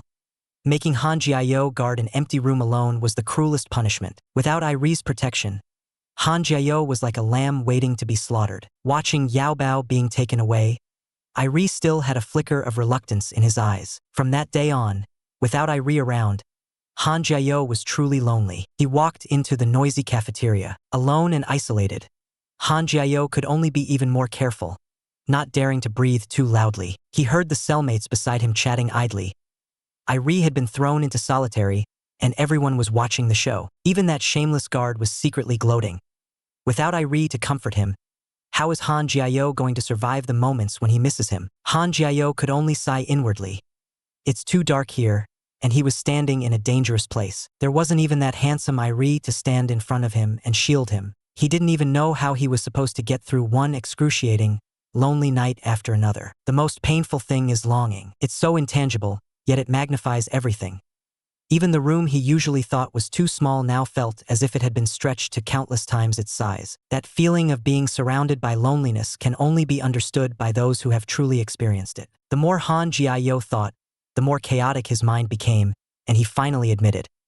He had already become unable to live without the sense of security Mr. Ely gave him. Before long, an uninvited guest, Glasses Guy, arrived. With that lecherous, greasy expression, he squeezed out some comforting words. "While you're still young, just find another one. Find another one." Han Jiao was so angry he started cursing. "It's all your fault, Glasses Guy. Like some lunatic, you stuffed that human cub blocker on me. Now look what happened. My man's been thrown into solitary. All because of you." But Glasses Guy just laughed and replied, "I'm only thinking of what's best for you." Every word sounded so considerate, yet it was so affected that it made Han Jiao suspicious. Han Jiao stared fixedly at Glasses Guy. The guy with glasses motioned toward the pack of hungry wolves around them. "Without anyone protecting you, aren't you afraid they'll devour you?" Han Jiao didn't buy it, forcing himself to say, "Mr. Irie will be back very soon." The guy with glasses told him not to daydream. "When Irie comes out, it might be tomorrow or it might be never." After saying that, he even let out a cold laugh. Still acting like nothing was wrong, he casually asked Han Jiao, "Then when you need it, how are you going to deal with it?" Han Jiao's face instantly flushed bright red. He had no idea how to respond. The guy with glasses simply laid his cards on the table.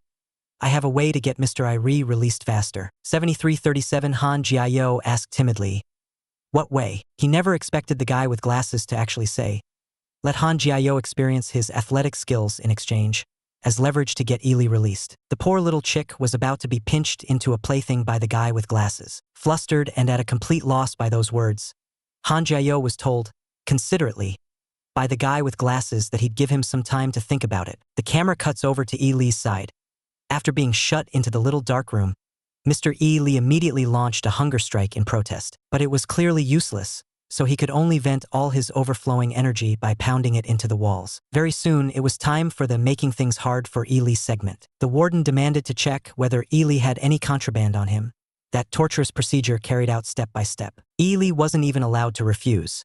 He could only grit his teeth and cooperate with the warden's body search. The lecherous warden, to put it bluntly, was just craving Irie's muscles. He stared at Yelena's solid and powerful body. The administrator was stunned on the spot. When it came to Han Jiao's turn, what should he do? He was shaking with fear, too scared to even go wash up. What should he do? Looking at that group of men at the bathroom door, if he went over there, wouldn't that just be throwing himself into the pit? Han Jiao was so upset he couldn't come up with any solution. Skipping once or twice he could still manage, but he couldn't possibly never wash up again. Just as Han Jiao was torn with hesitation, the guy with glasses appeared again. Han Jiao shouted at him, "I can handle it myself. I don't need your fake kindness." The guy with glasses gave a faint smile. "Then what will you do from now on? Have you really thought it through?" This sentence pierced Han Jiao so deeply that he couldn't get a single word out. The guy with glasses broke down and explained to Han Jiao in detail the connections and methods of that group of people outside, and Han Jiao could only be frightened into stepping back, one step at a time. The guy with glasses bent down and squatted, telling Han Jiao to think it over again. For now, only he could protect Han Jiao, and when he got tired of playing, he would pass Han Jiao on to someone else. Someone else? Damn, that was way too outrageous. Han Jiao was completely dumbfounded. How had he, perfectly fine, ended up becoming a plaything? The guy with glasses smiled and said that this was the price of the exchange for rescuing Ili. That lecherous expression scared Han Jiao so much that cold sweat streamed down his back. Finally, Glasses Bro cupped Han Jiao's face and warned viciously. As long as Han Jiao didn't mind, he could arrange multiple people for Han Jiao to speed up paying off the debt. Good news, brother Irie has made a domineering return. Ha! After washing up, Irie, with that big hand wounded by love wrapped up, walked out of the bathroom. The whole place instantly exploded. Everyone was talking.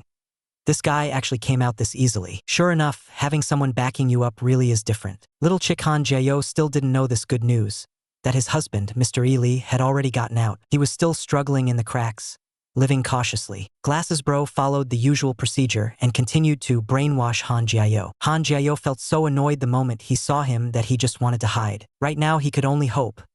"Mr. Ili, please show up quickly." In 208, Glasses Bro was practically everywhere, seizing every chance to cling to Han Jiao. Han Jiao really had no way to deal with this man. He watched helplessly as Glasses Bro moved closer to him bit by bit. Han Jiao could only step back one step at a time, forcibly pulling open the distance and guarding his bottom line. At such a dangerously close distance, it was hard for something not to happen.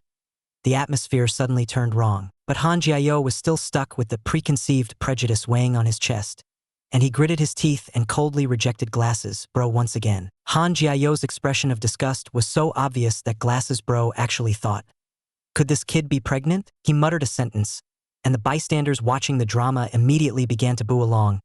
"Is the kid glasses, guys?" The voices spread louder and louder, and the scene was once again in an uproar. Even the nearby manager was alarmed and had to step in to suppress the discussion. Glasses Guy chuckled slyly and tossed a line at "Baby. Later. See you in the room." Only Han Jiao was left frozen in place, his mind a complete blank. Could it be that I really got pregnant? He turned around and then saw over in the corner. It was as if a figure both handsome and familiar was sitting there. No way. Han Jiao couldn't believe his own eyes. Mr. Irie stood up and called to him, "Yao baby, come here." Han Jiao stared fixedly at the man in front of him, whom he had thought about for so long, not even daring to blink. Mr. Irie raised his hand and gently pinched Yao baby's chin. His tone was very cold, but each word was harsher than the last. He would not let a single one of those people who bullied Yao baby off the hook. Ili stared at the much thinner Yao baby, his gaze darkening and tightening, and swore on the spot. He absolutely had to settle the score with Glasses Guy. It was really infuriating. He was still over there moved by himself beyond belief, yet I just couldn't deny it. With a sudden whoosh, Han Jiao finally came back to his senses. It was Mr. Irie, that familiar scent. It was that familiar masculine scent on Mr. Irie that had returned. Honestly, it felt so good. Irie looked at the guy in front of him, who kept staring at him but didn't say a single word. Han Jiao's face was burning red. His head lowered. Inside, his heart was already surging like a stormy sea, too overwhelmed to speak. He grabbed Irie's hand, and at a glance saw that Big Hand was injured. A sharp pain shot through his chest. The two of them met each other's gaze, their eyes filled with unhidden affection. Han Jiao's face turned so red it looked like it might start bleeding. This kind of happiness was worth more than winning the lottery. Irie yanked his precious Jin Yao into his arms, wanting to go straight back to the room and review all the athletic techniques from start to finish. If they didn't get started now, then when? It was enough to make people jealous. Just as they stepped out the door, The guy with glasses next to them had already been waiting for a long time. The tension instantly hit the max. Irie grabbed the glasses guy by the collar, as if declaring his claim on the spot. Old scores and new grudges, all to be settled together. Han Jiao was caught between the two men, and he knew exactly how he should choose. He was just more worried that Irie would make too big a scene and end up back in jail again. If that happened, there'd be no way to review their sports. Woo-woo. What is it really like to keep working out non-stop with a newly beloved man? Irie clamped down on the glasses guy and wouldn't let go.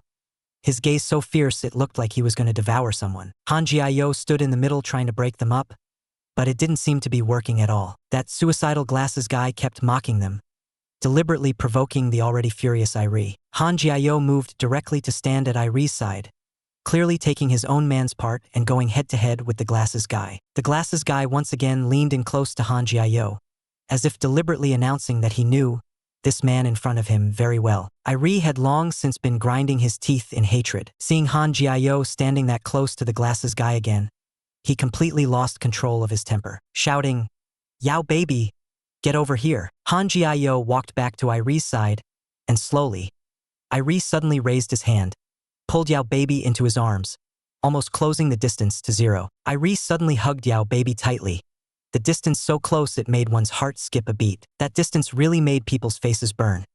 Irie stared at Han Jiao and ordered him in a low voice, "Kiss me." Han Jiao felt a bit awkward.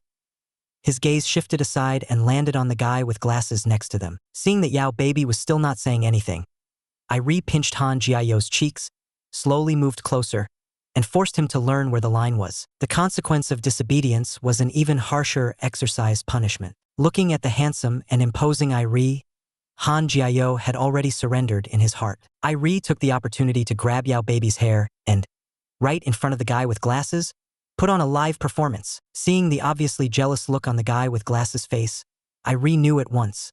The goal had been achieved. This was exactly the effect he wanted. Back in the room, hunting time officially began. Looking at Yao baby in front of him, Irie felt sorry for what he had gone through these past few days, thinking he must have been bullied by someone. Han Jiao was so worked up he could barely breathe.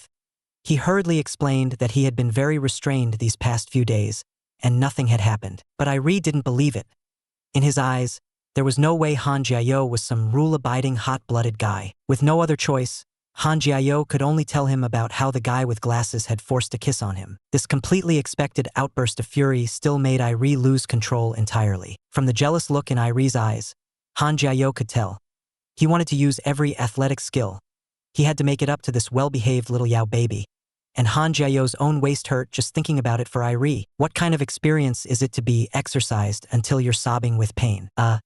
Is this what it means to hurt and still feel happy? Irie looked at his Yao baby who belonged only to him. In the anger, there was suddenly a little more heartache. So Irie decided to turn all the pent-up anger into strength, so that Yao baby could clearly feel he was here. He was going to make sure Yao baby would never be able to leave the very excellent Irie. And even the hallway would be filled with that kind of echo that keeps people from sleeping. Han Jiao was therefore so happy that he burst directly into tears. But exercise is like fireworks. After that one brilliant moment, only the happy person is left slowly savoring those few seconds of beauty. Looking at the blurred outline of Irie in front of him, Han Jiao had truly fallen in love with this considerate, gentle, yet domineering man. In his mind, he kept thinking over and over, after going out with Irie, what kind of happy life will we live? Will all of this really become reality? Feels a bit hard to achieve. Irie also looked completely satisfied, as if sighing with emotion. I really am amazing. Han Jiao followed along in happiness. Yes, the exercise was spot on. How could he not be delighted? Looking at Yao baby, who was still smiling even in his sleep, Irie's heart suddenly softened, and a trace of pity arose. He saw the self-reflection letter that Han Jiao had dropped to the side and picked it up like a cat. Inside the self-reflection letter, there was also a drawing that Yao baby had made. Jiao was the Big Bad Wolf and Little Red Riding Hood. The Big Bad Wolf was Irie, and Little Red Riding Hood was Han Jiao himself. Irie looked at this cute drawing and was deeply moved. This time, he made up his mind. He was definitely going to protect this adorable Little Red Riding Hood. Yao baby. The Big Bad Wolf held Little Red Riding Hood tightly, and they would be together forever and ever. Handsome and talented, like a wolf in gentleman's clothing, they really were a perfect match. After seeing all of this, I reclosed the self-reflection letter and put it back where it was, What a happy yet hard-won couple they were. I heard that Han Jiao is pregnant. Early in the morning, Irie nudged Han Jiao with his big foot to wake him up, but Han Jiao looked completely satisfied and lazy. He was already this happy, yet he still wanted to act spoiled toward Irie. Covering his chest, he muttered in a low voice, "Irie was too rough last night. He made my whole body ache. TSK, TSK." The next second, Han Jiao stretched lazily, and as soon as he turned over, he saw the thing Irie had wanted to hide before. In fact, Irie still didn't want to drag Han Jiao into this conflict. But now that Yao Baby was already his, there was no need to hide it anymore. Since Yao Baby was already his, there was no need to hide anything from him anymore. When Irie saw that Han Jiao looked a little down, he immediately leaned over, wanting to tease him. Looking at Yao Baby's blushing face, Irie suddenly lost a bit of control, and even his heartbeat went wild. He rubs his forehead, cursing himself for falling too deep. Yet he still can't help missing your smile. He actually likes Baby Yao's kind of cuteness. Do all men fall for this sort of thing? They had barely gotten a moment of peace when another message came. In a few days, someone would come to visit. Both of them hung their heads, each lost in their own thoughts. The pressure in the air so low it was frightening. Life was rough for everyone. They finally made it to yard time. They saw big mouth glasses spreading the word everywhere. The news that Han Jiao was pregnant. Truly, he's just sitting in prison and a pot falls on him from the sky. Now the whole cell block knows. Do a bunch of grown men love gossip this much? But in the end, Glasses had seen Han Jiao sticking to Irie, and he was obviously jealous. He hadn't even gotten the duck to his mouth yet when Irie snatched it away first, making him so angry his teeth ached. At the corner, he happened to run right into Irie. The two of them immediately tore into each other again like mad dogs, neither giving an inch. When Han Jiao came out and saw the scene, he was completely stunned and could only squeeze out one line, "Is it over?" But Glasses just shouted straight at him, "Han Jiao, come here." Glasses called Han Jiao over. Irie pinned him in place with his eyes. "Don't come over." Han Jiao choked. Han Jiao hesitated in his heart. No matter what, Glasses had protected him before. To turn him down so directly didn't feel quite right. Glasses guy yanked Han Jiao over, leaned in close to his face, and lowered his voice to make a deal. "Tell me about your situation, and I'll tell you about Irie." Irie looked at this ridiculously childish Glasses guy and was too speechless to say anything. What is it like to be trained in public by a macho man? Better not ask. Glasses guy next to them kept rambling on and on, like he was trying to forcibly brainwash Han Jiao. Irie pulled Yao Baby along and turned to leave. Glasses guy clung to the point of why Irie came in, wanting to use this to scare Irie. Irie did not even glance at him. People with nothing to hide are not afraid of questions. What's more, Irie came in as an undercover. How much could this gossiping Glasses guy possibly understand? Yet he kept on nagging there. Irie raised a hand to cover Yao Baby's ears, not letting those filthy words get into Han Jiao's ears, and could only grit his teeth and endure it. But the more Glasses guy talked, the more out of line he became. The humiliation just wouldn't stop. Han Jiao couldn't take it anymore and suddenly tried to shake off Irie's hand. He was going to teach a lesson to that Glasses guy who dared to insult his man. Irie held him down and told him to calm down. Don't bother with someone who only knows how to run his mouth. After that, the two of them went straight to the square. Han Jiao stared at Irie as he started exercising. But in his head, he kept replaying the things Glasses guy had just said. Just as his thoughts were getting more and more tangled, Irie was already standing in front of him. Irie did not say another word and reached out to pull Han Jiao to practice together. Han Jiao was stunned on the spot. Wasn't last night tiring enough? And now we're still going to continue? Irie couldn't be bothered to argue with him.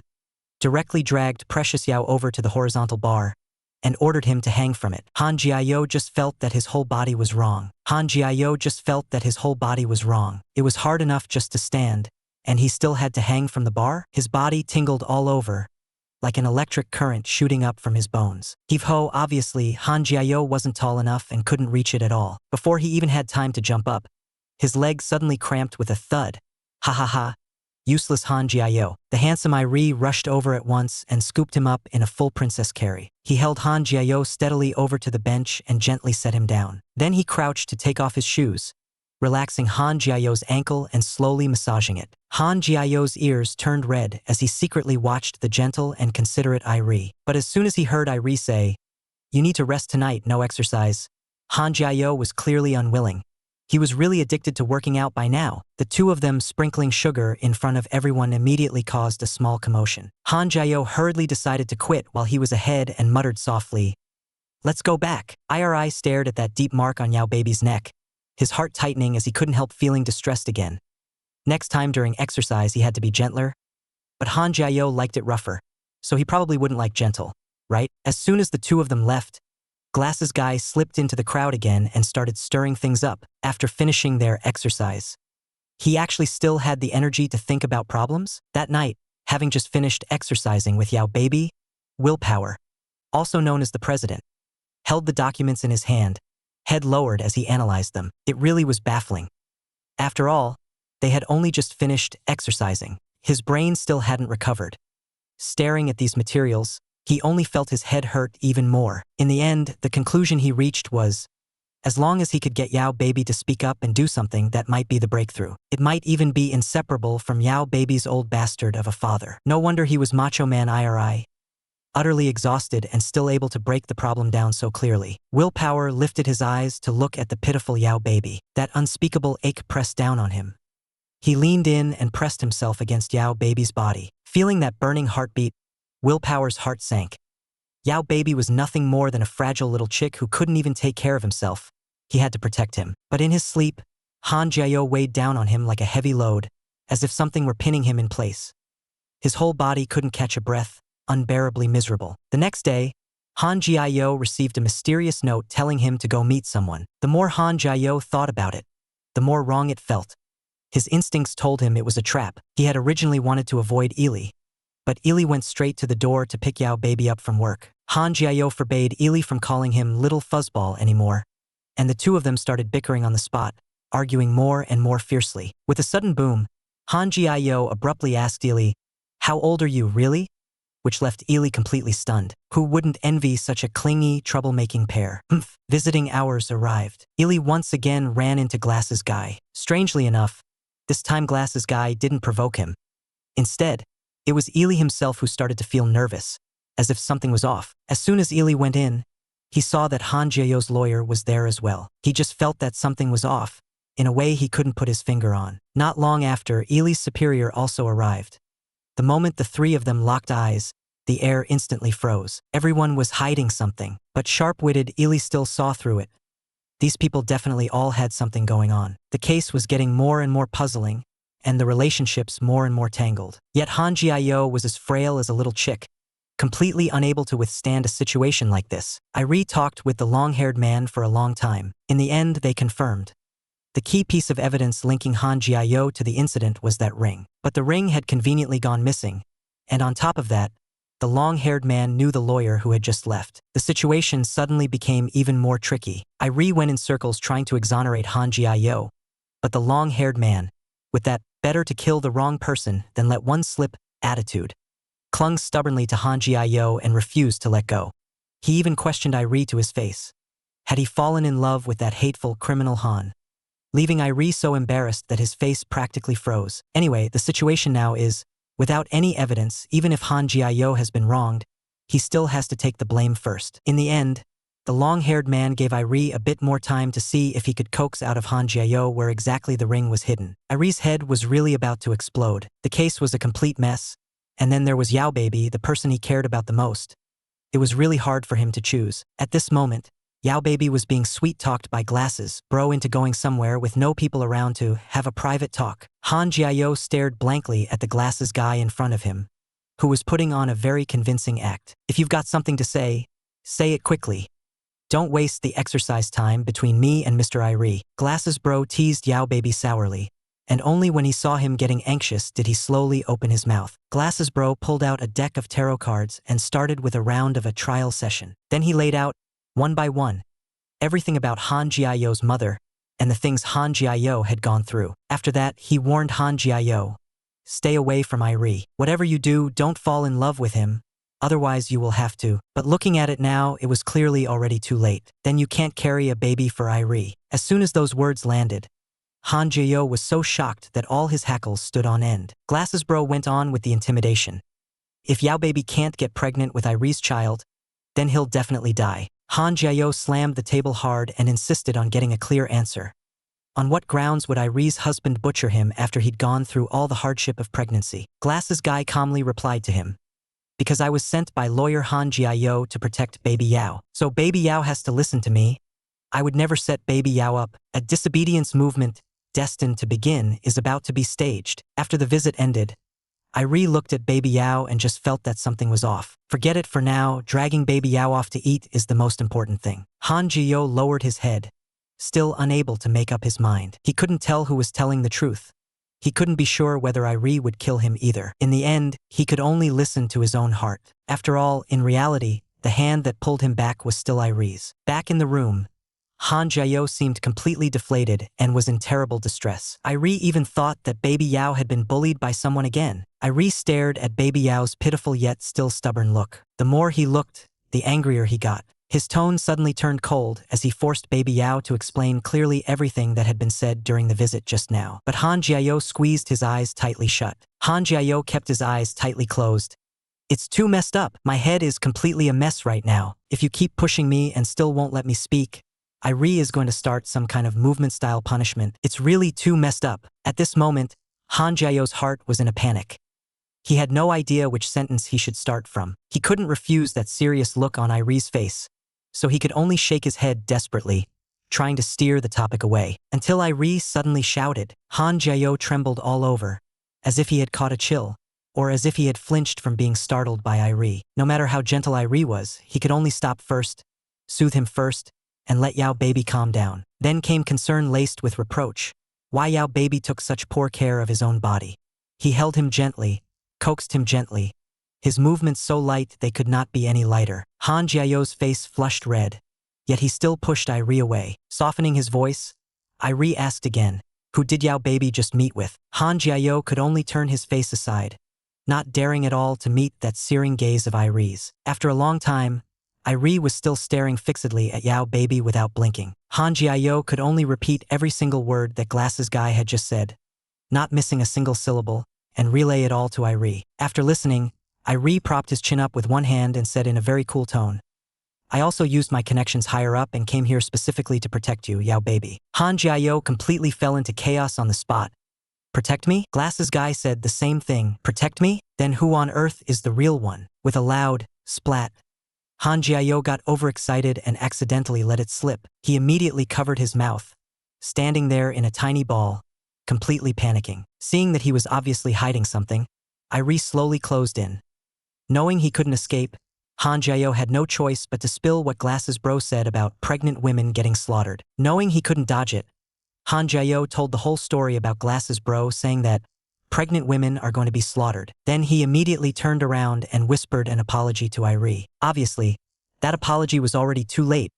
Ha ha ha ha ha. This whole campaign started with trembling and ended in tears of being moved. While Iree was helping the silly Yao Baby get dressed, he brought up the matter of the lawyer and his father, which scared Han Jiayo so much he was shaking all over. Looking at the pitiful Yao Baby, Iree made it very clear.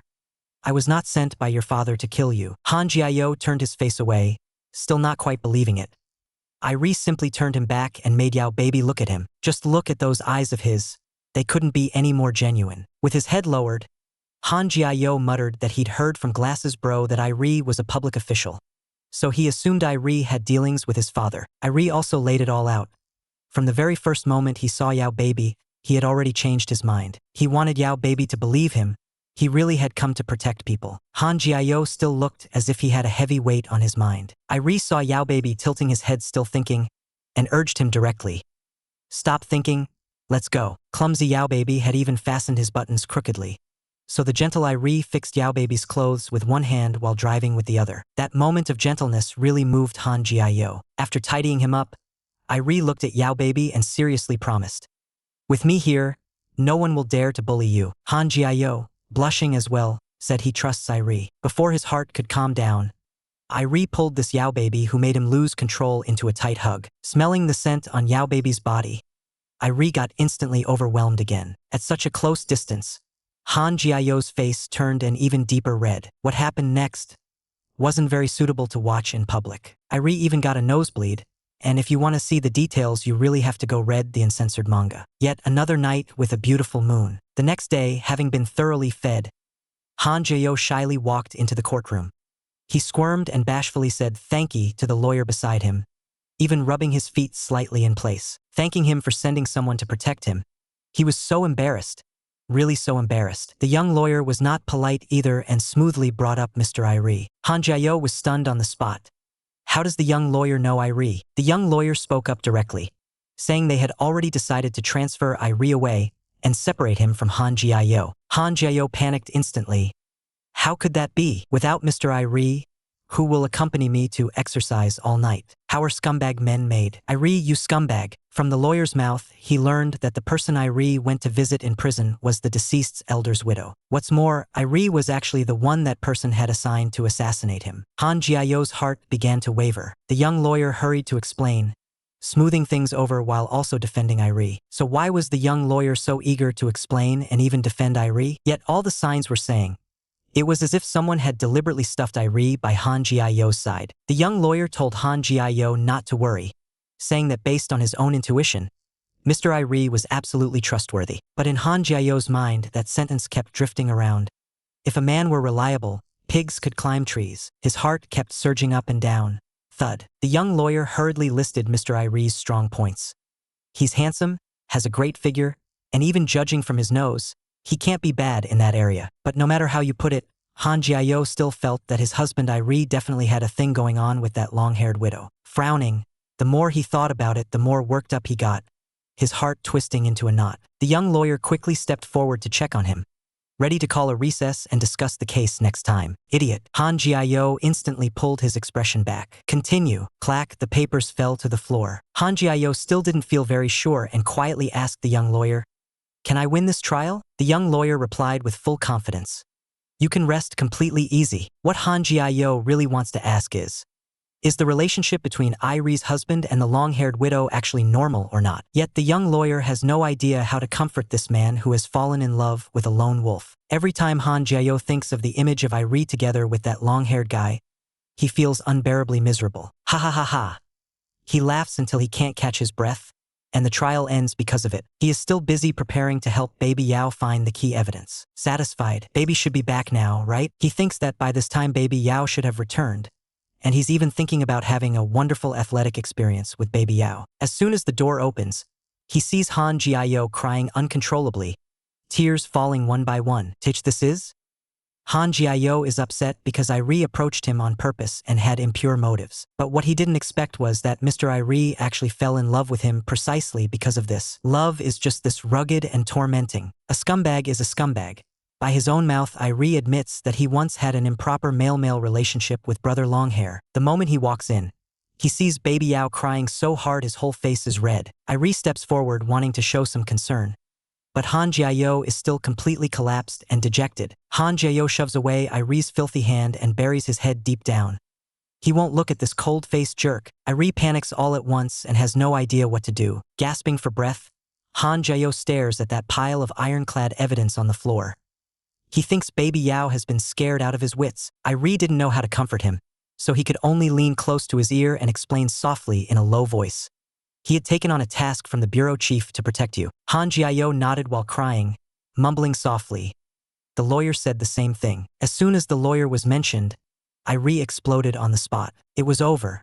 His own matter with Jang Muion probably couldn't be hidden anymore. Irie wanted to take that book over, but Baby Yao flatly refused on the spot. Han Jae-yo only felt that Irie was in cahoots with that group of people, plotting against him together. And he himself was just a frail little boy who could do nothing. So why did they have to treat him like this? As he spoke, his emotions collapsed again, and he lay on the floor and cried in utter grievance. Irie pulled Baby Yao into his arms, wanting to give him a little bit of warmth. But Han Jae-yo just kept crying and making a fuss, insisting on knowing who exactly was the person Irie met that day. Seeing Baby Yao crying like this, Irie's heart shattered. It was like being placed on a non-stick pan and slowly roasted, hurting until it went numb.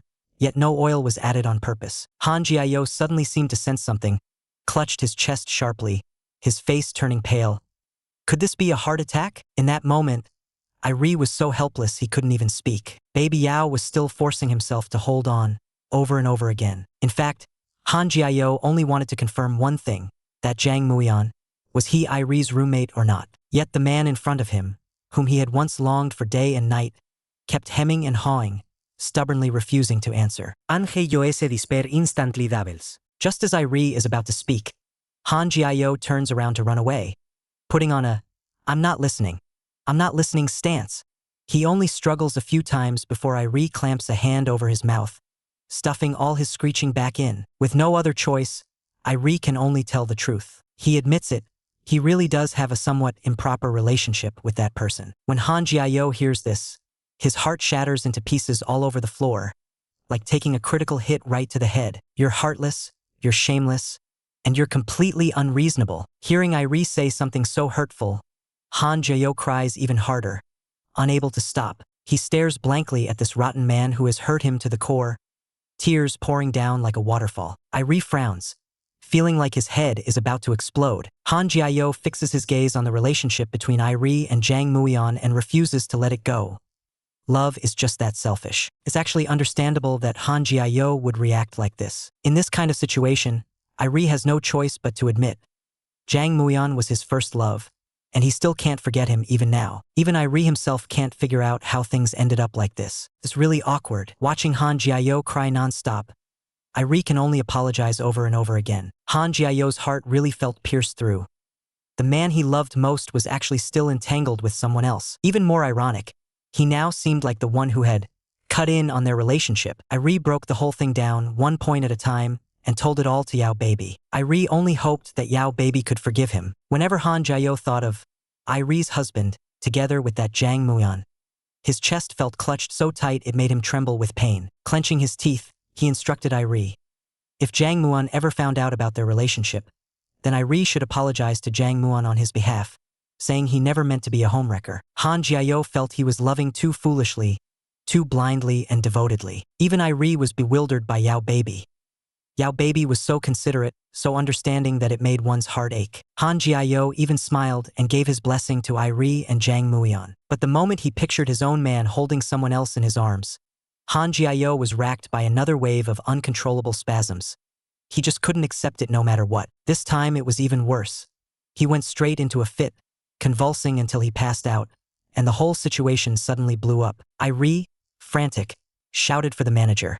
Feeling so sorry for poor Han Jiao, with a heart that has already been hurt, who could he ever love again? Han Jiao lay on the hospital bed, resting. Irie stayed by his side, carefully looking after him.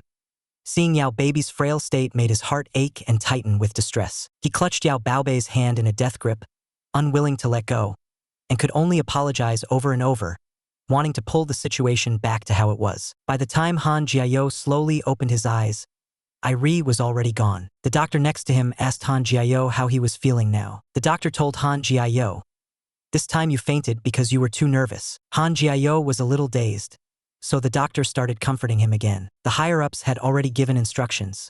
Han Jiao was now a key protection target. The doctor then asked, "Has Han Jiao been taking any pheromone-related medication regularly?" Han Jiao stammered an explanation, saying it was probably really a side effect of that kind of medicine that made him faint the moment he got nervous. It might also be that same side effect that causes Han Jiao to pass out when he's under extreme stress. Han Jiao held his medical file in his arms, but his mind was filled with thoughts of Irie. Yet this was not the time to talk about feelings. He had to hold himself together and stop thinking about that scumbag. Even if that was only what he said with his mouth. He said out loud that that was his lover. But his tears wouldn't listen, streaming down uncontrollably. The doctor planned to call Irie over to take care of Han Jiao. Han Jiao moved his fingers and refused outright. He wanted Glasses G to be the one to look after him instead. These words happened to be heard loud and clear by Irie. With tear-filled eyes, Han Jiao insisted on seeing the higher-up leader and wanted to change roommates. How badly must he have been hurt to make such a decision? It wasn't long before Glasses Bro swaggered into the infirmary, humming the most dazzling ethnic trend. He happened to bump into Irie looking all flamboyant and smug. Irie could only clench his fists and beg Glasses Bro not to tell Han Jiao about his situation, and to take good care of him. It really is hard for lovers to make it to the end. The camera cuts over to the lawyer. The higher UPS have already arranged the matter of changing Han Jiao's cellmate. The lawyer finally lets out a sigh of relief and can relax a little. The two of them are even planning to have some entertainment to ease the recent tension. Ever since he recovered, Han Jiao has been practically glued to Glasses Bro. The gossipy inmates nearby are totally baffled. This guy, did he really get bullied that badly? Be my little princess. Taste only kuin and never hardship. Let's keep going. Just as the inmates are still gossiping, how did Han Jiao end up being such a doormat bottom? The aloof Han Jiao listens to all this filthy talk and feels a wave of discomfort inside. Glasses Bro pats Yao Bao on the shoulder and softens his tone. Don't trap yourself in other people's mouths. If there's light in your heart, you can still shine on yourself. And you can shine on others too. He even wants to tell a lame joke to cheer Yao Bao up a bit. But as soon as he opens his mouth, he cracks himself up first, laughing so hard he's clutching his stomach. No one even knows what he's laughing at. He just keeps going ha ha ha, non-stop, ha ha ha. The inmates around them are completely stupefied by Glasses Bro's whole act. Han Jiao looks at this king of lame jokes. Glasses Bro utterly speechless to the extreme when suddenly, Irie whooshed to a stop right in front of Yao Baobei, scaring Han Jiao so much that he jolted and started trembling all over. Irie forced down his jealousy with all his might, but a few unbearably sour words still slipped out of his mouth. Han Jiao pretended not to see and simply turned his head away. Thick-skinned Irie took the chance to sit down. Glasses Guy wanted to stake his claim and opened his mouth to tell Irie to sit somewhere else. But Irie didn't react at all, so he could only mock and sneer, turning to Han Jiao to lecture him. Irie isn't interested in you at all. Irie stared at this little double act of theirs, then directly reached out that warm, big hand and said to Yao Baobei, I'm very interested in you.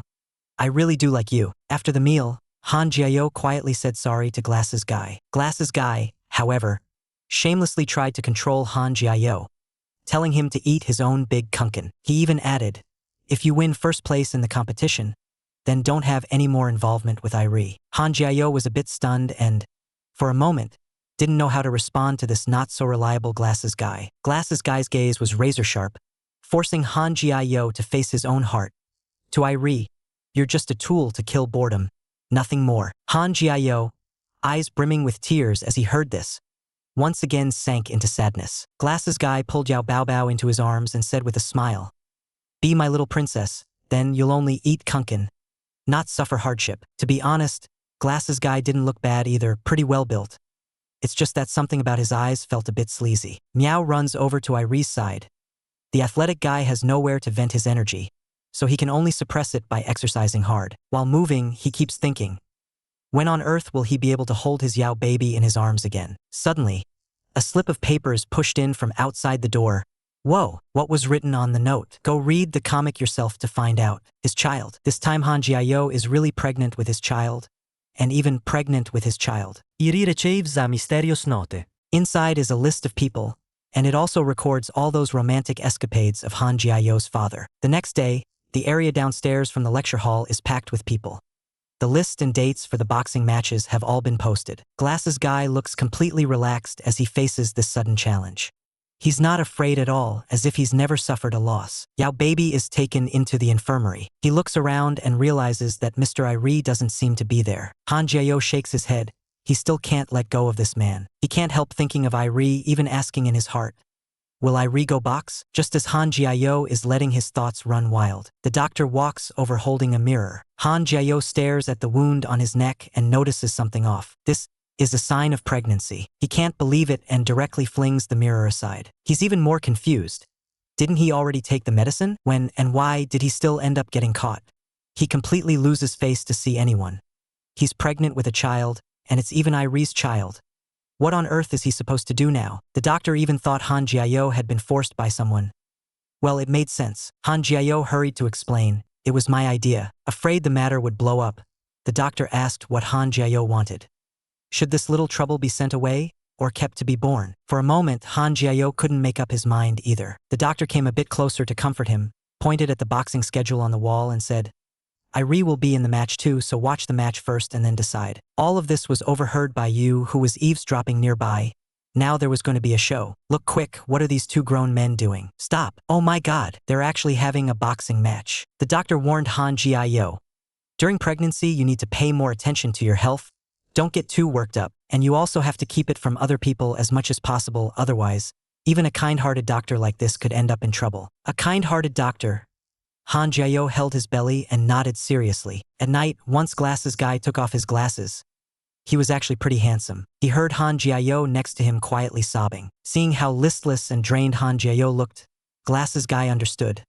understood a lot. He even had a slight smile, as if he were waiting to see how Baby Yao was going to clean up this mess. The next day, Irie arrived at the square, looking for Yao Baby's figure. Glasses guy next to him pointed at Irie and made a "I'll kill you" gesture. Irie wasn't intimidated either.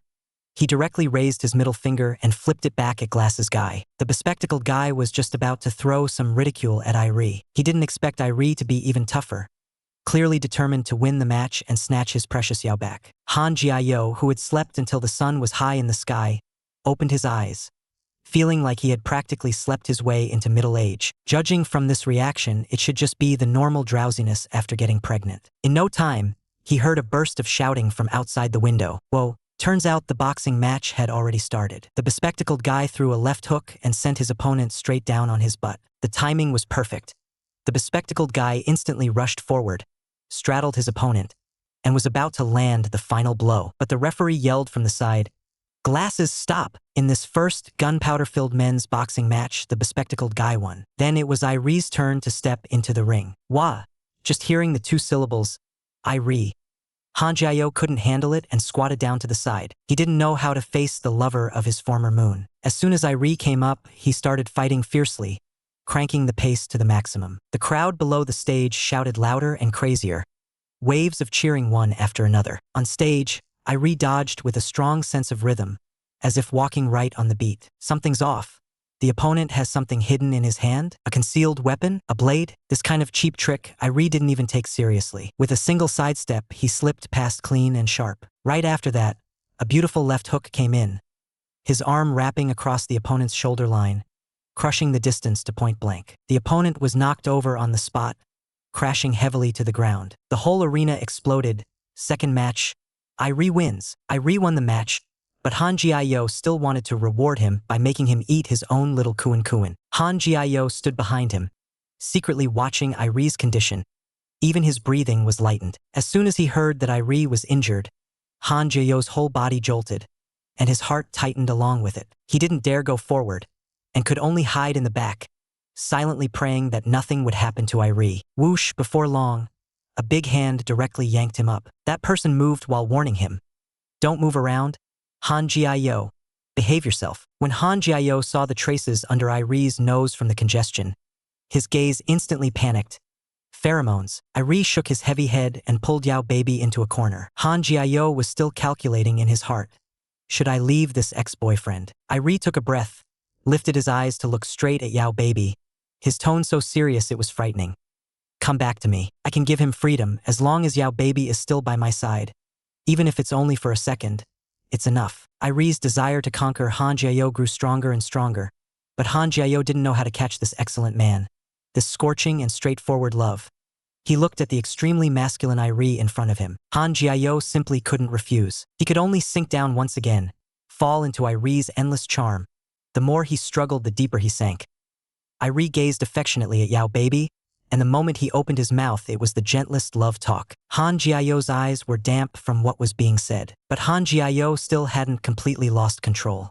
He pushed Irie away and, his voice tight, said, "Let's bandage the wound first, then talk." Irie, however, looked completely unconcerned. Han Jiayo's heart had already been in a mess of distress, and on top of that, Irie kept saying over and over, "I only love you." With a bang, Han Jiayo was struck again. Flustered, he supported Irie, made him sit properly and obediently, and first examined the injury. Then he casually bandaged it a few times. Irie held his long-cherished Yao Baby in his arms. Now that he could hold Yao Baby again, he was as happy as if he had won a match. They were so close, close enough that both of them could hear each other's heartbeat. Irie leaned in even closer, as if he wanted to steal away Han Jiayo's breath. Han Jiayo's pull had made him completely addicted. Honestly, he himself didn't know why he just happened to like Han Jiayo's type. Under Irie's wave after wave of gentle advances, Yao Baby still surrendered and laid down his arms. Just like that, in a deserted place, the two of them fully cashed in the post-match reward, and Han Jiayo was rewarded until he cried. After the reward ended, Han Jiayo once again completely came back around, though his heart still felt weak. He kept feeling guilty about the injury on Irie's forehead. At this moment, the doctor looked at Irie and began to ask about the medication. Phew. Only then did Han Jiayo slowly feel relieved. Fortunately, the doctor hadn't told anyone that he was pregnant. Outside, The autumn wind was very cold. Maple leaves rustled as they fell, and for some reason they were excessively beautiful. The lawyer was talking business with Glasses Guy, and from this gossip-loving Glasses Guy's mouth, the lawyer happened to hear that Han Jiao was already pregnant. The more Glasses Guy thought about it, the more suffocated with anger he felt. The dazzling baby he had just gotten his hands on was snatched back by that guy Irie in the blink of an eye. Damn it, Glasses Guy just wanted to use the lawyer's warning to make Han Jiao stay further away from Irie. But it was obvious the lawyer found Glasses Guy an eyesore from the moment he looked at him. The camera cuts back to Han Jiao. He was still working at the library and, taking advantage of the administrator falling asleep, he secretly dated Irie. Irie handed over the information he had gathered to the shining baby in front of him, urging him to hurry up.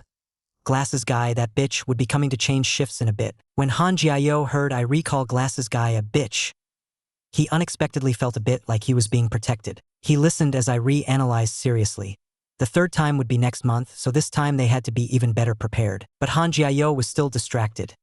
This man in front of him, would he really send him away? Yet if he really had to leave, he would probably be reluctant to part with him. A sharp pain pricked his heart. Toward Irie, he also felt a bit of indescribable guilt. Irie noticed that the shining baby was spacing out. He softens his voice and retells the course of events from that time, forcing him to recall the details of the ring. Han Jiao holds the photo and remembers that someone did indeed ask him to draw back then. But the other person never once asked him to draw what the ring looked like.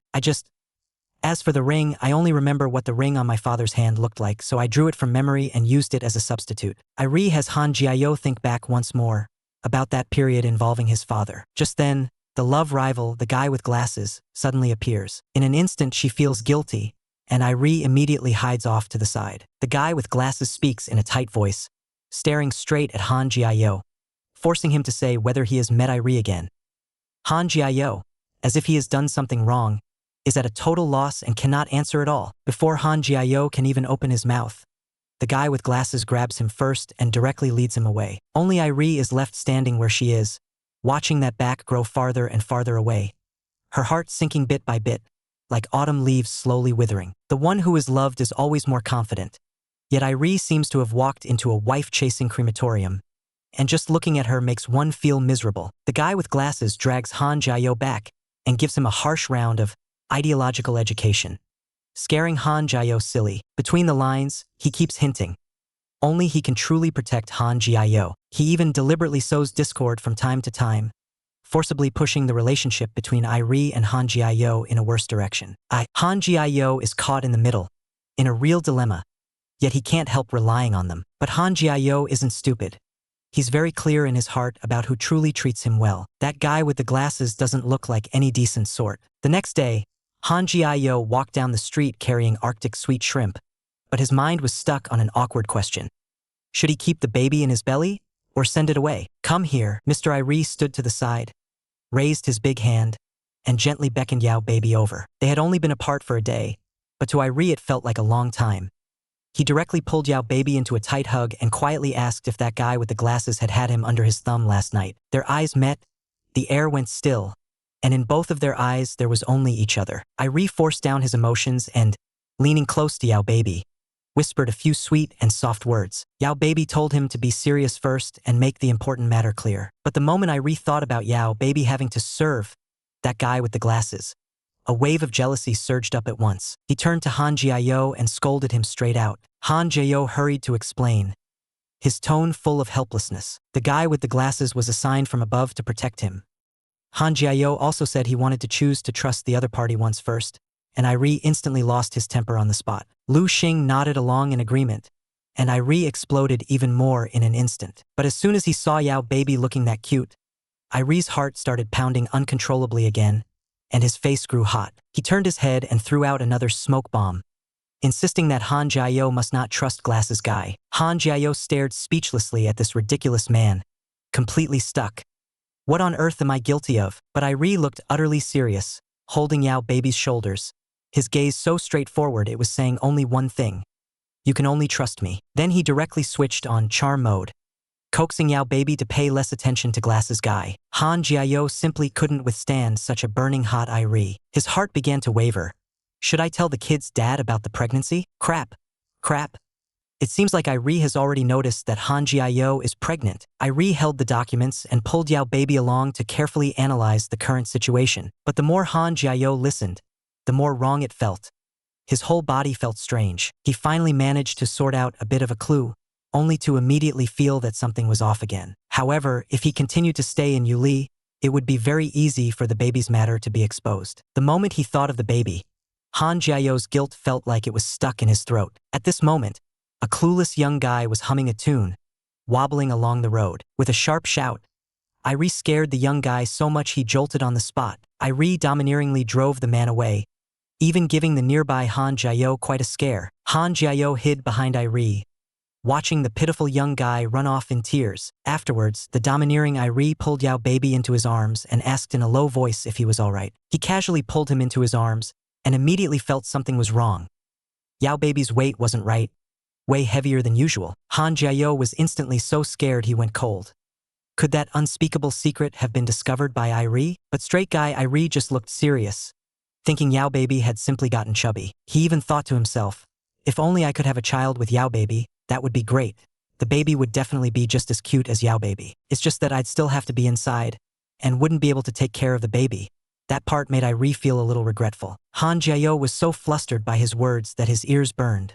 What a bad guy. After saying it, Irie also realized what I just said really might have gone too far. Han Jiao was so nervous he didn't know how to respond and could only stare straight at Irie. Then he lowered his head and said softly, actually, I really want a baby too. The two of them started their sticky, clingy intimacy all over again. Let them enjoy this brief yet happy moment. Because before long, Han Jiao would push Irie away. A male couple having a baby. Is that really a good thing? Han Jiao began to recall the details of the case again. The way everything was linked, one ring after another, was so complex it made his head throb. He could only hold his head and blame himself for being too foolish, too naive. So easily, he had let himself be played in the palm of someone's hand. Irie stayed by his side, patiently coaxing him, trying to pull Yao Baby back into shape. With Irie's encouragement, Han Jiao did feel a bit better. Curled up in Irie's arms, Han Jiao only felt his heart racing absurdly fast. Thump, thump.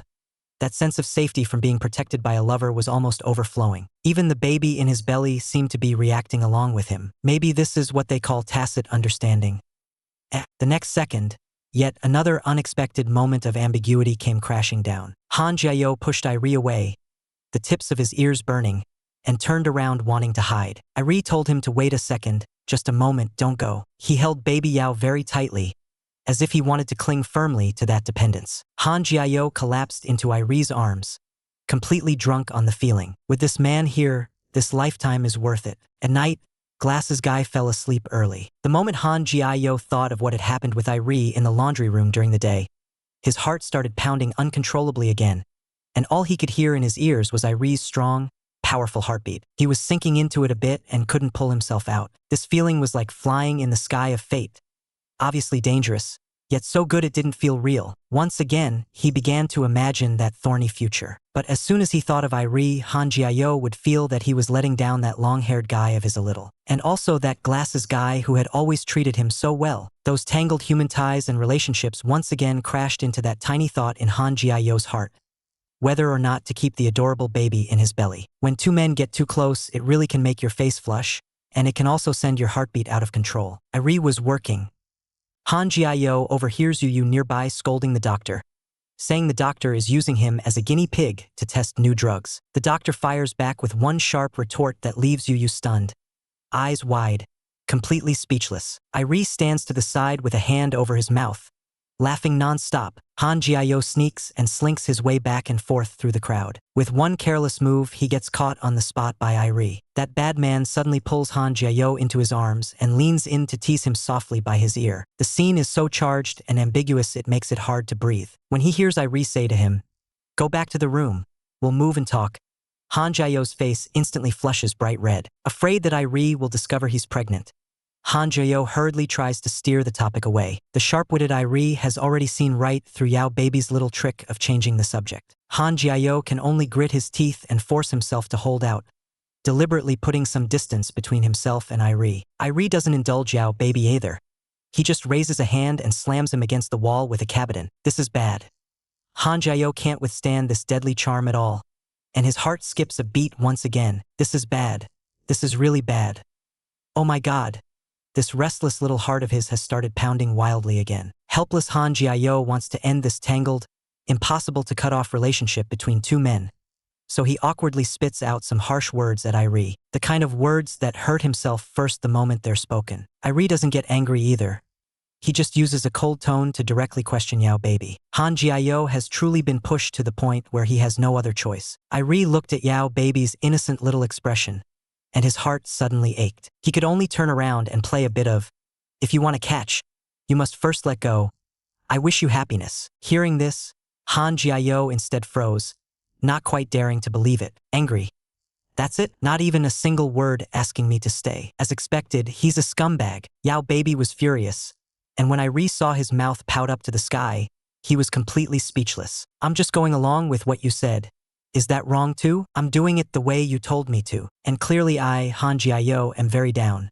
What I most want to see is that, since boys who usually draw circles should all have those girly little moods, right? Actually, Irie just wanted to tease Yao Baby a bit.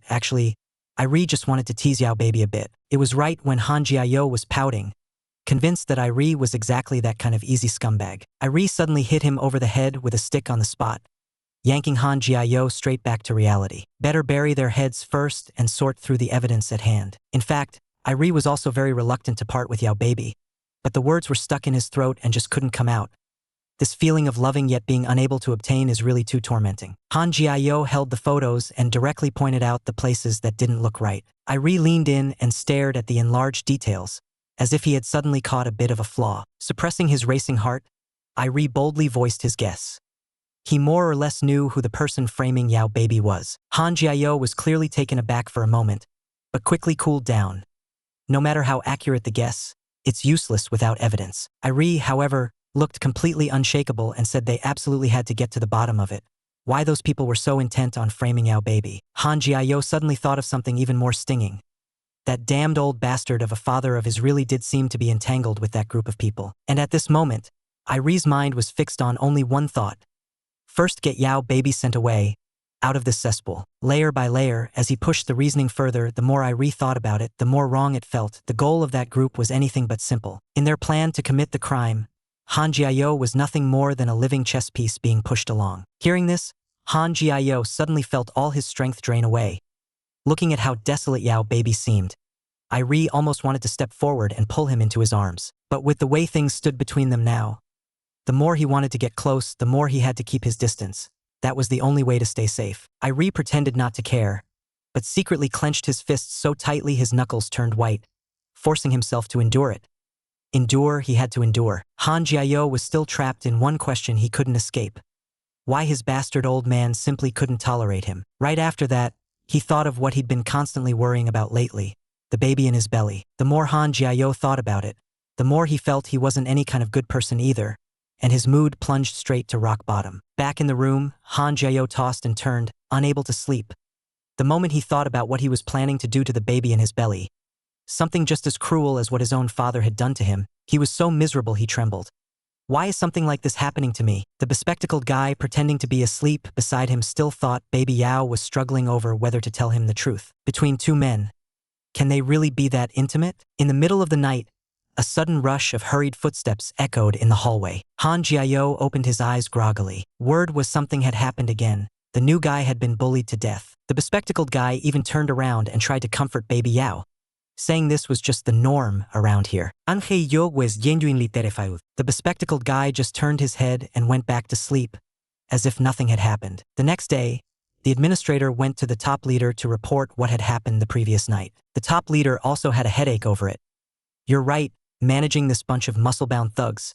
If you slack off on them even a little, they start making trouble. Cut to Irie's side. The second boxing match is about to begin, and Mr. Irie goes straight up to the contestant and starts trash-talking. In just a few lines, he has the other guy so angry his face is red and the veins are bulging in his neck. A god is a god. And in passing, he shifts the blame onto the bespectacled guy. He also manages to pry out of the other guy some intel on a high-grade new drug. And Baby Yao being locked up in here was absolutely not a coincidence. Someone deliberately picked him to be the test subject for the new drug. On duty, are we? Cut back to Han Jiao. He originally wanted to find Irie to spar and work on his athletic skills, But then he saw the bespectacled guy planted there blocking his way, and was just about to come up with an excuse. Han Jiao simply got ready to slip away. As he walked, he kept thinking about Mr. Irie's solid build, and the more he thought about it, the more he got carried away. So strong, so tall. Then, by accident, plop, he turned around and crashed straight into Glasses Guy's arms. Ah, so embarrassing. Smack.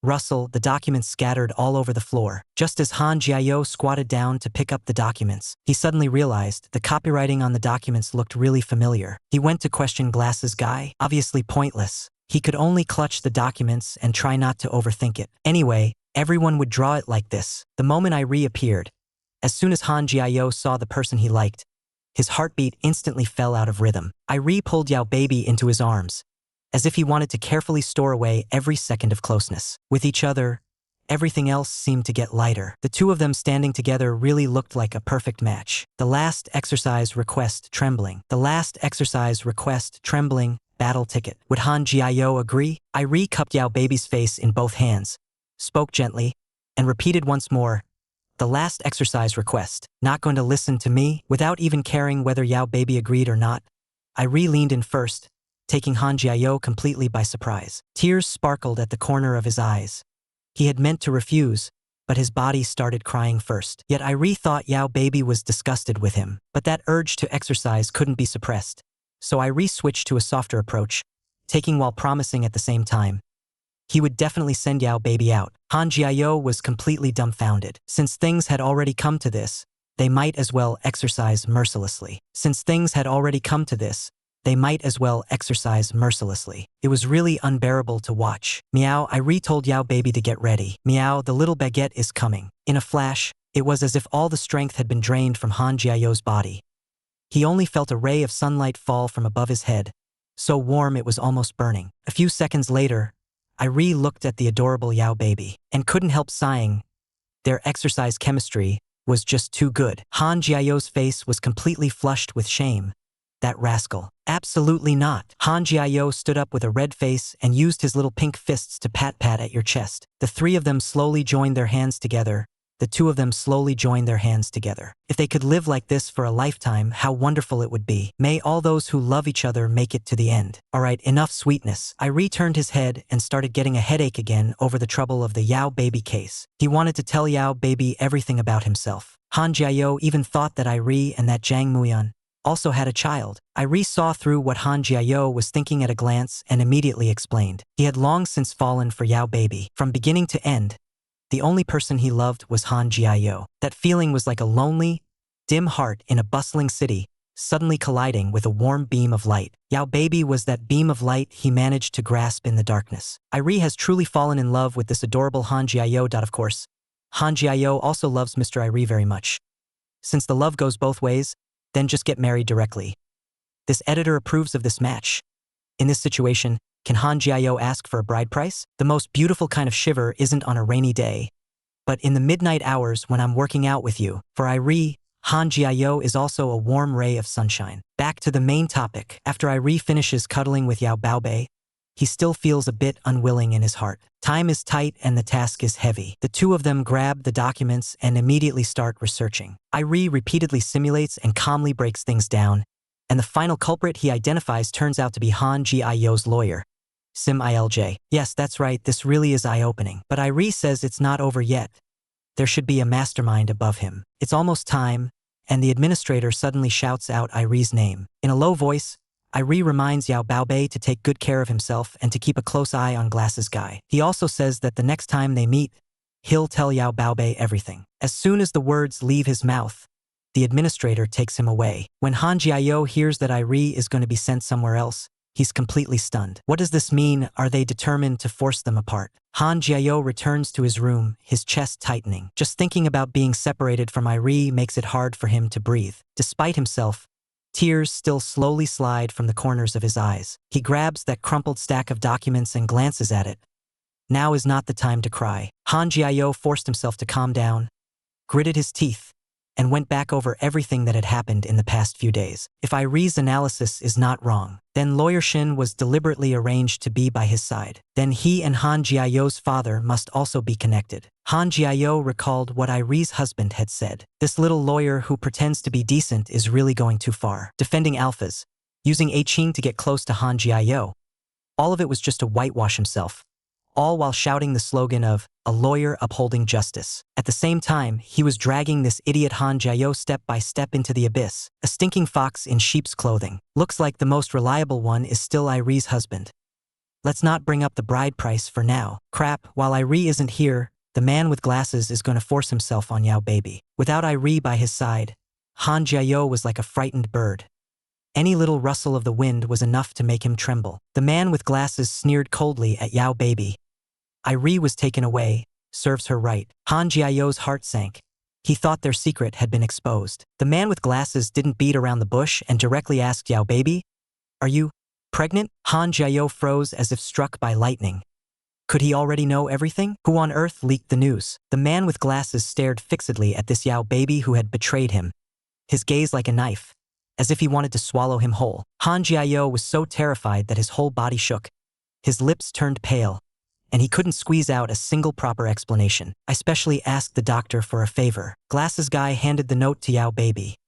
The doctor told him to go to the infirmary to meet him later. When he arrived at the infirmary, there was no one around. What on earth was going on? Before he had time to think more, there was a sudden hard shove from behind, and Han Jiao was directly pinned down onto the infirmary bed. Han Jiao was just about to start cursing, but when he looked back, it was Glasses guy. He wanted to break free, wanted to call for help, wanted to make a big scene. Go on, scream, scream. Even if you scream yourself hoarse, no one will pay attention to you. He giggled. Everyone here has been bought off by me. Ha ha ha. In the next second, Glasses guy suddenly clamped his hand around Yao baby's throat. Han Jiao was forced to cough, trying to use what little strength he had to push away the suffocating pressure. Who? Glasses guy finally let go. Who? Han Jiao felt like he had just snatched his life back. He coughed desperately, sucked in air desperately, lightly patted his chest, and stared fixedly at Glasses guy. His racing heartbeat just wouldn't calm down. He stared at Glasses guy, unable to compose himself for a long time. Glasses guy's face was dark with smugness, as if showing off how accurately he had calculated everything. Ha ha ha ha ha. Without Irie, Yao baby is mine. After his bout of arrogance, he even leisurely pushed up that good-looking pair of frames. He finally stated the purpose for which he had tricked Yao baby into coming. Two things. First, to make the baby in Yao baby's belly disappear. Second, he wanted to monopolize Yao baby. As soon as he finished speaking, he pounced on Yao baby, wearing a lecherous grin, staring at the helpless Han Jiao in front of him. Irie, where are you? Hee. Irie, where are you? Hee. Boo-hoo-hoo. If you don't come back soon, the bride price will double. Humph. Hee. Just as Glasses guy was about to use his big black stick to knock out the baby in Han Jiao's belly, Han Jiao used all the strength in her body and forcibly broke free from Glasses guy's control. Glasses guy said coldly, telling baby Yao to behave. What, you want to try a chokehold again? Han Jiao could only back down and admit defeat, obediently opening her mouth. I won't run anymore. As soon as he loosened his hand, Glasses guy began, in a grave and earnest tone, to analyze the current situation for baby Yao. He wanted baby Yao to have an abortion, and this was also for baby Yao's own good, because that guy Irie has a fetish for making someone pregnant and then torturing them to death. Glasses guy spoke by her ear in such a bewitching way, painting Irie as a monster crazed with obsessive love, and Han Jiao was shocked on the spot. The Irie she knew wasn't that kind of person at all. On the surface, he clearly looked very proper. Seeing that her emotions had been pushed to the limit, Glasses guy supported the nearly staggering baby Yao, planning to deliver the final blow, to stab directly into baby Yao's most wavering heart. As Han Jiao recalled her daily life with Irie and kept listening, she actually began to feel that it really does seem a bit like that. Her mind buzzed, and Han Jiao began to waver again. Whoever isn't around is the easiest to be blamed. It's really too tragic. He didn't want to believe that Irie was the kind of person Glasses guy described. Irie is clearly warm and handsome, and the kind who's really suitable for building a life with. How could he possibly be? Han Jiao struggled back and forth in his heart. The guy with glasses was still relentlessly pressing on. In the end, it was all for Yao baby's own good. And with that, Han Jiao's psychological defenses completely collapsed. Irie was thus forcibly framed by the guy with glasses as a serial killer. This was no longer something that could be solved by bride price or not. Things had blown up. That gossipmonger with glasses, with the wavering Han Jiao on one side, really made it tough on our editor's brother Irie. It seems that Glasses guy's big black stick isn't that great either. He just gave it a light smack, but not only did the hit fail, he even got counterkilled by Yao Baobao. Right while the guy with glasses was slowly, methodically speaking ill of Irie. Impossible. Han Jiao still didn't believe that Irie could be a bad person. The next second, the guy with glasses pulled out the weapon he had prepared to send the baby away. Seeing that weapon, Han Jiao finally snapped awake.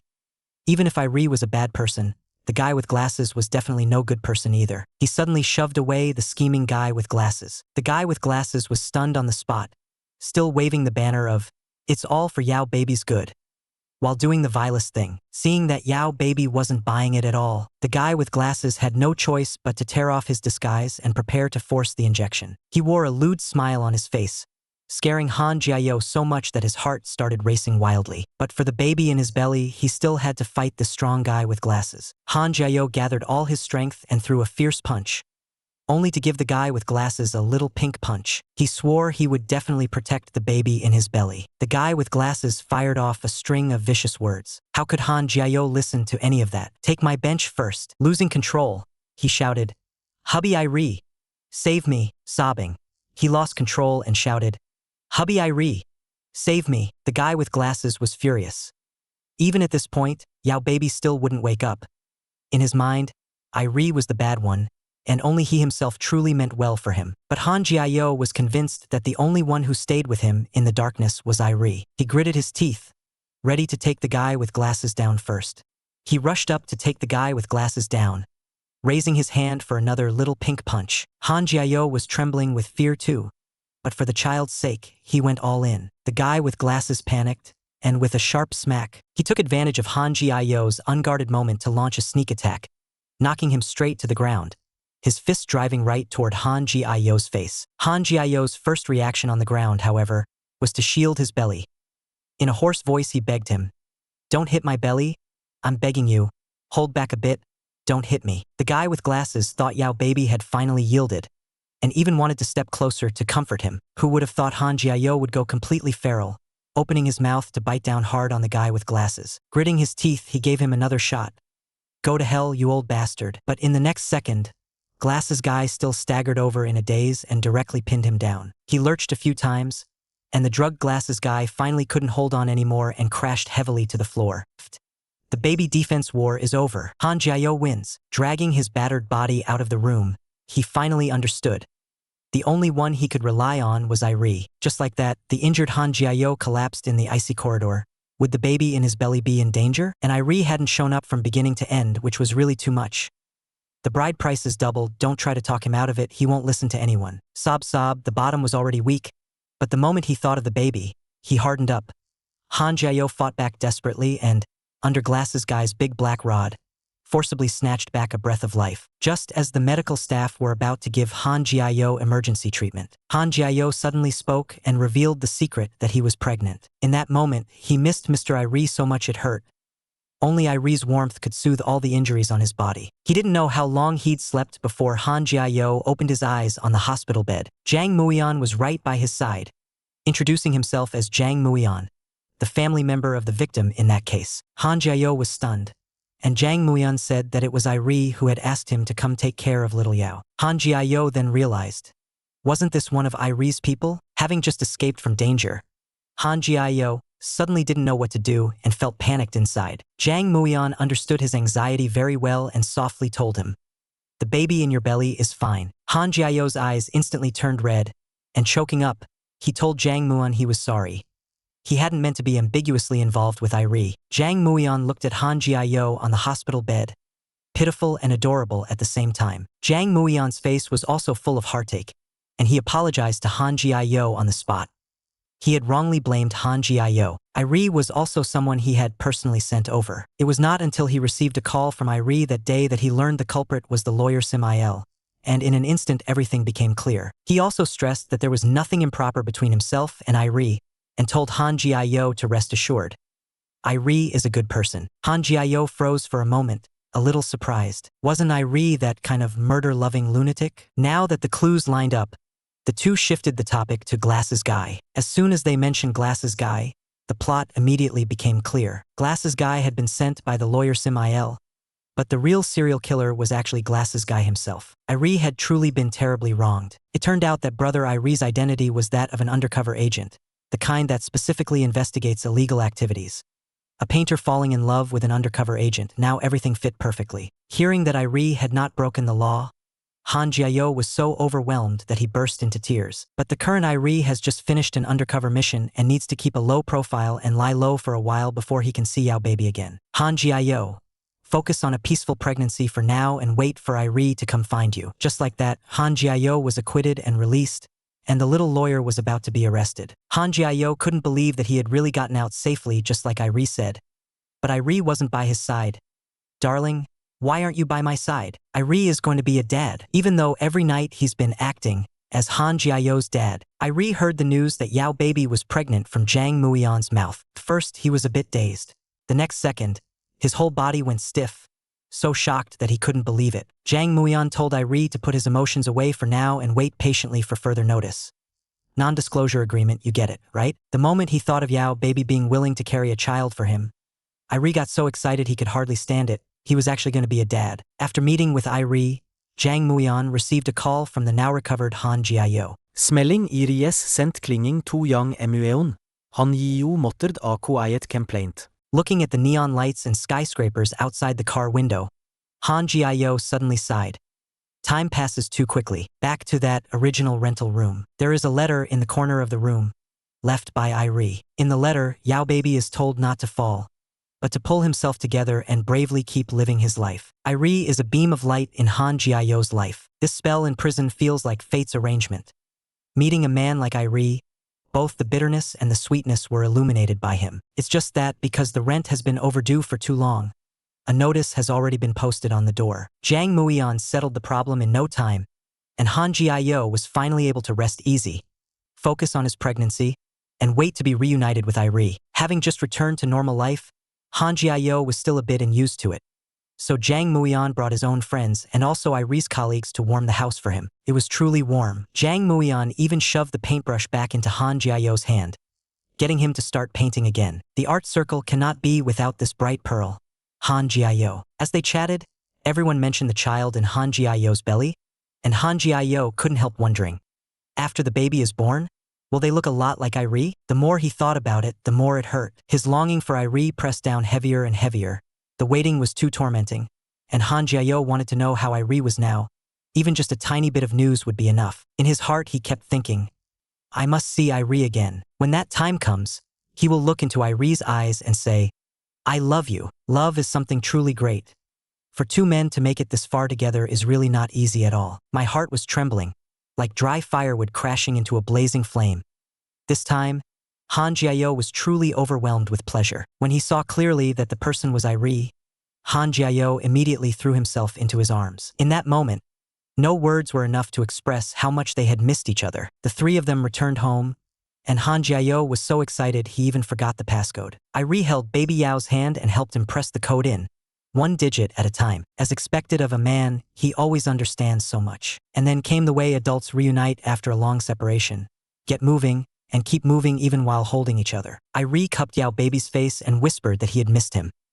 Han Jiao responded with even more intensity, pulling his lost heart back home. Irie lifted Yao Baby up high, deliberately weighing him a bit to see if his weight had changed after getting pregnant. It was really enough to die of embarrassment. Just like that, amid the exercise techniques that left you blushing, me blushing, everyone blushing, Han Jiao finally tasted long-lost happiness. In order to protect the baby in the belly, the two of them even temporarily changed their exercise route. After battling for dozens of rounds, the room slowly returned to calm. Yet in his sleep, Irie dreamed of himself hysterically shouting at Zhang Changwian, begging him to save Yao Baby. To save Yao Baby, Irie would rather hurt himself, just to see Zhang Changwian and tell him the whole truth. To save Yao Baby. Seeing Irie's tightly knitted brows, Han Jiao felt a sharp pain in his heart and thought he was having a pregnancy dream. He thought he was having a pregnancy dream. He held Irie tightly in his arms, giving him both warmth and a sense of security, letting Irie know, you are not carrying this alone. When two people are of one heart, they can shoulder anything together. After reuniting and then reliving everything, they became even more inseparable. We can only hope the gentle spring breeze gives this disaster-stricken couple a bit more warmth and also hope that the baby Han Jiayo gives birth to will be as cute as Wowo, and that will be enough. After last night's intense exercise, early in the morning, Irie took Han Jiayo by the hand to the hospital for a prenatal checkup. How considerate was he. Han Jiayo was moved on the spot. When they reached the basement, Han Jiayo was still wondering. How did Irie know the time of my prenatal checkup? Irie pressed the button for the mobility cart, picked up the still-dazed Yao baby and put him on. Today you're only responsible for enjoying yourself. Leave everything else to me. When he saw the Range Rover, Han Jiayo couldn't believe it. This was Irie's car. A man who is rich, caring, and good-looking really only exists in comics. After entering the hospital, Irie took the initiative to fill in the forms for Yao baby, and Han Jiayo secretly caught a glimpse of Irie's age and was instantly stunned. He was actually 29, a man's golden age. This time she really hit the jackpot. Even the editor feels like going in to stay a few days to see if they can also pick up someone like this. After finding out Irie's age, Han Jiayo thought Irie was an old cow eating tender grass, not realizing at all. You're the one who's found a treasure. The more Irie thought about it, the angrier he got. So he turned his head and asked the nurse next to him, "How old do I look?" The nurse took one look at him and instantly went all starry-eyed. When Han Jiayo saw this scene, his jealousy maxed out in an instant. He actually started chatting up another woman. Now he was really sour. Irie hurried forward to coax his darling Yao baby. The nurse at the side was also happy on Han Jiayo's behalf. With such a handsome pair of men, who wouldn't be envious at the sight? But of all things, Irie's mouth just never knew how to show mercy. He loved to bring up how Yao baby seduced him back then. He teased Han Jiayo until his face turned bright red. He was really terrible. Such a rotten man. Looking at his adorable Yao baby, Irie pulled him straight into his arms and whispered a promise. From now on he would never let Yao baby get jealous again. He held him tight. From now on, Irie's smile would be for Yao baby alone to see. Tiske. They were here for a prenatal checkup, not to flaunt their lovey-dovey sweetness. This couple was way too eye-catching. In the back and forth between the two Nans, the more they chatted, the closer they got. The faster their hearts beat, the sweeter it became.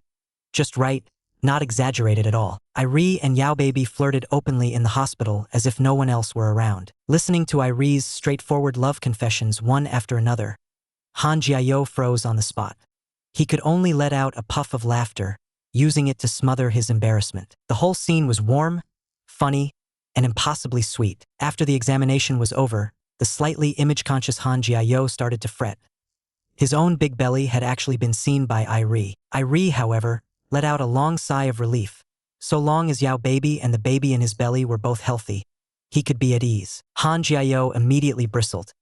That stinky man actually snuck a look at his tummy. Irie instantly wrapped Yao baby in his arms to coax him out of his anger. He was only worried about him. That's all. But Han Jiayo still wouldn't let it go and insisted on getting to the bottom of it. How exactly did Irie know the passcode for the door at home? The mature Irie scratched his head and revealed the truth.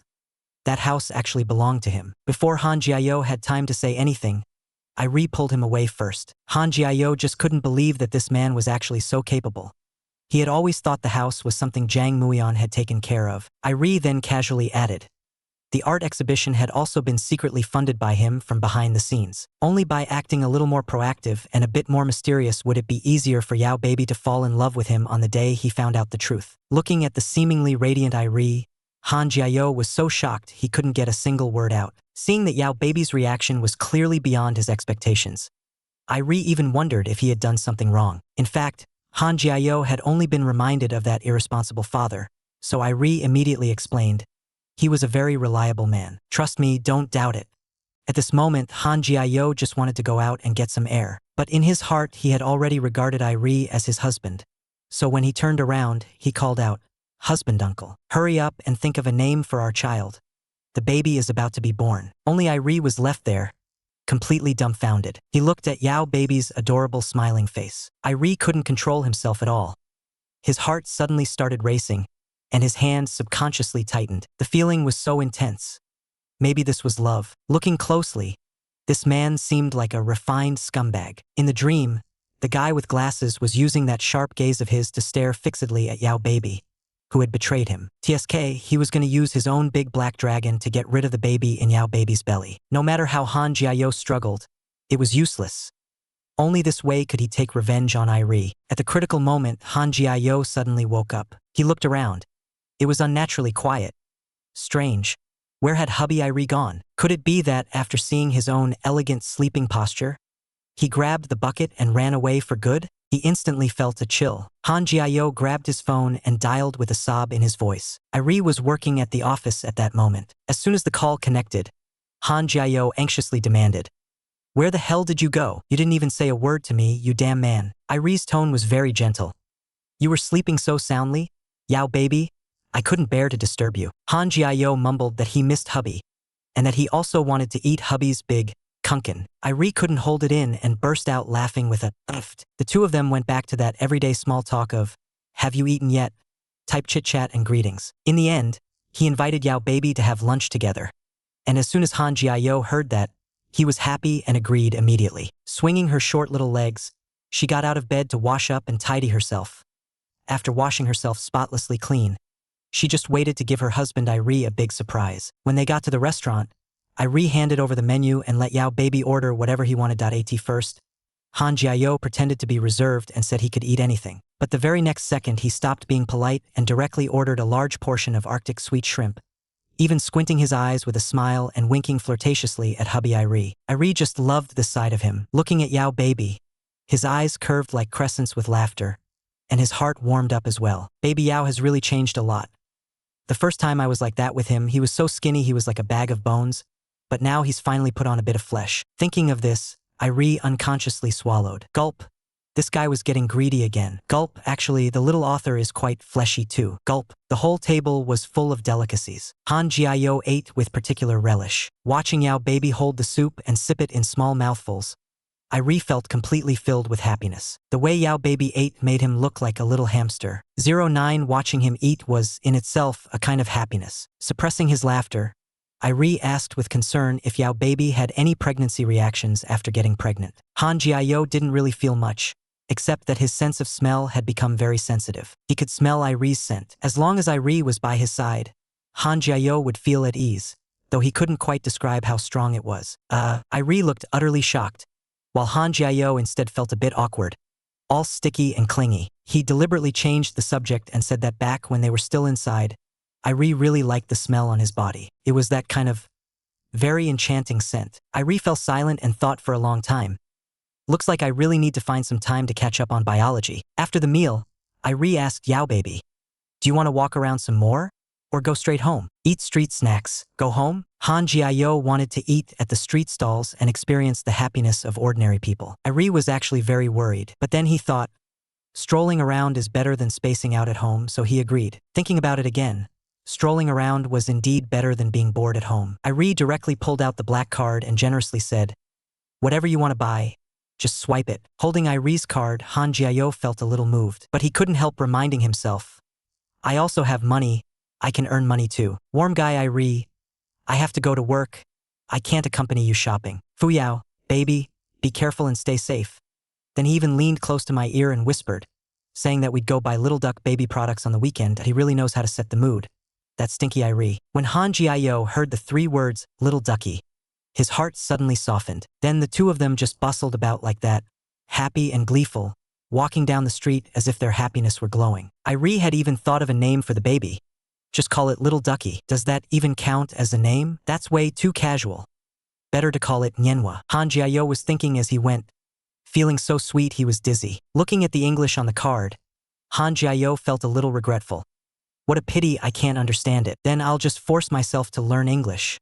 Studying really can make a person stronger. Happy as he was, that was all. But the moment he thought of Laurie's guy with glasses, the little lawyer, and that irresponsible father, a wave of grievance and sadness suddenly rushed over him. The wounds from these past few months might take a lifetime to slowly heal. It turns out prenatal depression doesn't only happen to women. Even Han Jiao, who is about to have a baby, has fallen into it. Late at night, after finishing everything, the sleeping Irie unexpectedly heard a muffled crying coming from the bathroom. He pushed the door open and saw baby Yao sitting in the bathtub, covering his face and shaking with sobs, and Irie was instantly stunned. As baby Yao sobbed, Irie had absolutely no idea what the reason was. Irie pulled the silly baby Yao up, steadied him on his feet, afraid he might catch a chill. At first, Irie thought baby Yao had just had a nightmare, but baby Yao was crying so wronged. All Irie could do was pull him into his arms, gently pat his back, and slowly soothe him. After his emotions had calmed down a bit, Irie considerately ran some hot water for baby Yao to relax, and only then did Han Jiao stammer out why he was feeling so sad. He said he was afraid the baby would be pointed at and gossiped about after being born, and that he wasn't good enough, uneducated, incompetent. Ever since he got together with Irie, he had forgotten all that, but now he suddenly felt inferior again, afraid he wasn't worthy of Irie, and also afraid he wouldn't be able to take good care of the baby. Irie was silent for a few seconds and said that two people being together has never been about comparing themselves to others. What matters is to boost each other up, to love each other, and to lend each other a hand. Precisely because we are not perfect, we need even more to stay together, to be happier, and to complement one another. After Irie finished saying this, Han Jiao's eyes clearly brightened. It was obvious that in this family, Irie was the lamp that could guide people back home. Irie once again used the baby's health to persuade Yao baby to take good care of himself. Otherwise, it would be bad for the baby in his belly. Then he went on to tell Yao baby many things about how hard it is to be parents. He also spoke those kinds of words like, if you love your child, you must think further ahead for them. Han Jiao took in every sentence, one by one, and kept them all in his heart. When the baby is born, that will also be a new beginning. We have to move forward together. Pinching Yao baby's little face, Irie earnestly warned him not to compare himself with others anymore, and not to keep walking into dead ends. Gently rubbing Yao baby's little face, Irie reminded him in a low voice, from now on, don't compare yourself with others, and don't keep getting stuck in dead ends. The family of three must be happy together and joyful together. Only then will they be worthy of those months of hardship, from first meeting to falling in love. Under Irie's repeated and patient guidance, Han Jiao's prenatal depression clearly improved. The mischievous Han Jiao deliberately splashed water onto Irie, and Irie took the chance to grab Yao Bao's Guli Nayo spray nozzle. Whoosh. Yao baby instantly became so embarrassed he couldn't stand it. This bad man is really awful. Just like that, the two of them, in the flirtatious Mandarin ducks playing in water atmosphere, joked and played until they couldn't stop. Looking at Yao baby's fair little face flushed with pink, Irie simply couldn't hold himself back. Even his chest felt hot. Really, it's hard not to love. As for those things Yao baby went through before, Irie has already stepped in and smoothed everything over. Now Yao baby only needs to live each day in peace. Irie has met that little lawyer who framed Yao baby and laid all the cards on the table right in front of him. He has already gotten to the bottom of everything. He held back his anger. This time he just wanted to see, with his own eyes, the bad guy reap what he had sown. And then there's the matter of Yao baby's father. All those tangled clues are in Irie's hands. Getting everything dealt with is only a matter of time. He looked at Sim Ilj's face, full of regret and despair. Irie knew very well. These people were only suffering the consequences of their own actions. Irie had no intention of telling Yao baby any of this. For now, he only wanted to live steadily with Yao baby, wait for the baby to be born. This is the responsibility a man ought to shoulder. Irie is truly very dependable. On the weekend, Irie accompanied Yao baby to the mall to buy baby supplies, watching as Yao baby happily picked out tiny clothes. The scene was so harmonious that even their laughter became soft and light. Now, for the two of them, it's enough just to properly enjoy a happy life. Just thinking about it makes one's heart race. Two hearts that were hurt and lonely have finally pieced together into one happy home. For Irie and Han Jiao, this practically feels like a miracle. Maybe this is the meaning of life. To meet, to get to know each other, to marry, to have children, and then raise them together as they grow up, slowly becoming happy. No matter what, we have to go back to see my parents. They will definitely be very happy. Irie is going to take Han Jiao home to meet his mom and dad, so that the soon-to-be-born little baby can live more comfortably. Our rich big bro Irie directly changed to a large villa. Meeting such a good man like Irie, it's enough to make you wake up laughing from a dream. Just like this, he stays by Yao baby's side, waiting together for the baby to arrive. Having the one you love by your side is the most reassuring kind of happiness. Early in the morning, Irie gets up and neatly arranges all of Yao baby's clothes and accessories. Han Jiao's face is completely red. He's a bit scared to meet Irie's parents.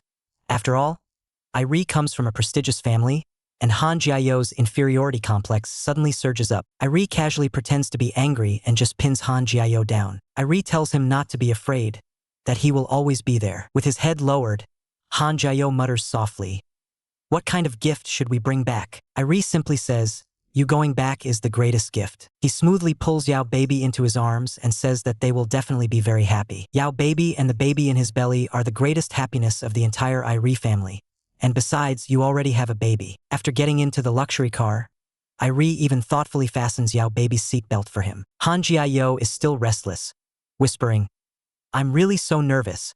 So nervous I can't stand it." The car starts off smoothly, but Han Jiayo's heart beats faster and faster, like an excitement he just can't hold down. When they arrived at the cemetery, Irie smiled and pointed at the urn on the platform, solemnly introducing the Yao baby beside him. My God, so they had actually come to see their parents in heaven. Han Jiayo was stunned on the spot, and tears immediately welled up. Irie gently stroked Yao baby's cheek and softly coaxed him not to be too sad, saying that the parents in heaven would also feel at ease about their happiness. Han Jiayo took it to heart, raised his hand to wipe away his tears, and forced himself to steady. He took a deep breath and introduced himself loudly, clearly listing all his shortcomings, only asking that the parents forgive him, and also solemnly sharing the good news with Irie's parents. Then he bowed deeply, thanked the parents for raising Irie so well, and promised that from now on he would take good care of his husband. After the ceremony ended, Irie pulled Yao baby into his arms, his gaze so soft it seemed to burn, as if he were seeing the days to come in advance. Family, I've been sick these past 2 days, so the updates have been a bit slow. I'm really sorry. He's born, gentle pats, he's born. Gentle pats. Family, after all the effort, Han Jiayo gave birth to a big, chubby boy. A happy and steady life thus officially began. Half a year later, Irie came home from his morning run. Yao baby had already dressed the little one in his clothes and tiny hat. By the time Irie finished washing up, Han Jiayo was about to head out. He was going to an adult university to study. After reluctantly saying goodbye to the father and son, Han Jiayo set off alone on the road of pursuing his studies. Steady days also have to keep moving forward. Only by continuously enriching yourself can you be worthy of everything you have now. Because of what happened in the past, Han Jiayo's studies were delayed for a long time. Although he received compensation, this time he has to work even harder. After school, Han Jiayo instantly became the object of his classmates' envy. Because Irie was holding the child and had long been standing by the roadside waiting for little Yao baby. Even the male classmate next to them, who had a bit of a crush on Han Jiayo, couldn't help feeling jealous. Seeing how handsome and outstanding Irie was really made people so envious their eyes went red. As soon as the little baby saw his mother, he stretched out his little hand and tightly wrapped it around Han Jiayo's finger. Irie was not willing to give in either, insisting on leaning over so that Yao baby would get close to him too. They were honestly fighting for favor, and Han Jiayo was clearly a little shy. Just then, the classmate who was jealous came over on purpose to make trouble for Han Jiayo. He even specially reminded him, "There will be an exam next week, so hurry up and study, that's what really matters." So annoying. Han Jiayo could only nod, while Irie stood to the side, and his expression immediately darkened. That classmate gave a sly grin, then turned back and shot them a disdainful look. The moment Irie saw it, his anger flared up. That disdainful look over the shoulder instantly ignited Irie. It seems yet another love rival is about to appear. Life really is not boring at all. This adorable baby is called Jo. Jo means unruly and proud. It's simple, easy to remember, and straightforward. Truly perfect. Haha. At this moment, his parents were exercising. Seeing the pained, grimacing expression on Irie's face, it was clear he was almost at his limit. In the end, only after Han Jiayo let out a cry did tonight's impromptu workout session finally come to an end. Han Jiayo was very depressed. Why is it so sudden every time? Before he can even react, he's already being dragged along by Irie. Irie only said that once the mood comes up there's nothing he can do, and the air suddenly turned a bit awkward. Little Defiant, who was sleeping soundly beside them, was not disturbed at all by their movements. Irie suddenly shuddered.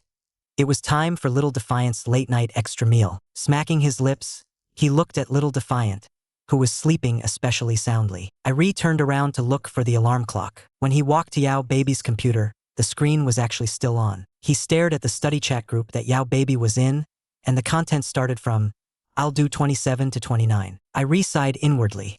As expected of the Yao baby I've taken a liking to. Zhu Yi leaned in for a closer look and immediately felt that something was wrong. Someone was privately messaging Yao baby. Irie froze on the spot, and the next second he flared up. Someone was actually taking the initiative to ask Yao baby out for an offline meal. Irie didn't even need to guess to know who it was, that brat, the very one who greeted Yao baby that day, then looked at him out of the corner of his eye and smiled. That had to be him. Seeing that Han Jiayo hadn't replied, the other party started another round of message bombing. Irie stared at the computer and let out a cold, "Heh heh." Daring to ask Yao baby out for a meal offline? Really tired of living? Sorry. The urging messages in the chat box were still popping up one after another. The more Irie looked, the more annoyed he became. Folding his arms across his chest, he started plotting in his head how to deal with this love rival. In Irie's mind, such an outstanding little Yao baby could only belong to him. Isn't it even more enjoyable to eat a big feast alone? How dare he try to snatch from me? That kid's got guts. This was food guarding Irie grinding his teeth inwardly. The father of this adorable baby had recently run into a bit of a getting cuckolded situation. Just as the love rival Zhu Yi was waiting for a reply from Han Jiayo, a accept invitation notification popped up on the screen, and the love rival Zhu Yi was instantly overjoyed. But agreeing to it was only one move in Irie's game.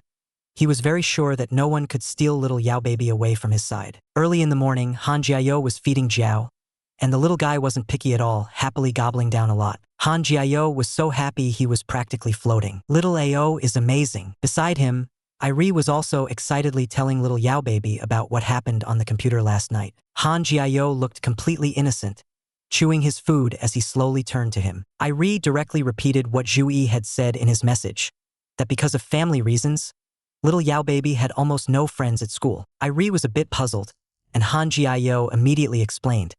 It wasn't what he was thinking. His current life was already very happy, and he was very content. As for friends, it's nice to have them, but if not, he wouldn't force it. But the more Irie thought about it, the worse he felt, so he privately agreed to Zhu Yi's invitation. He wanted to ease little Yao baby's relationship with his classmates.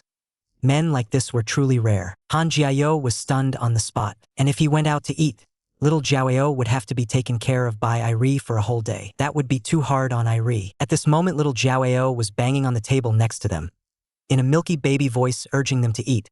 So cute it was practically against the rules. But Irie was very generous, urging Yao baby.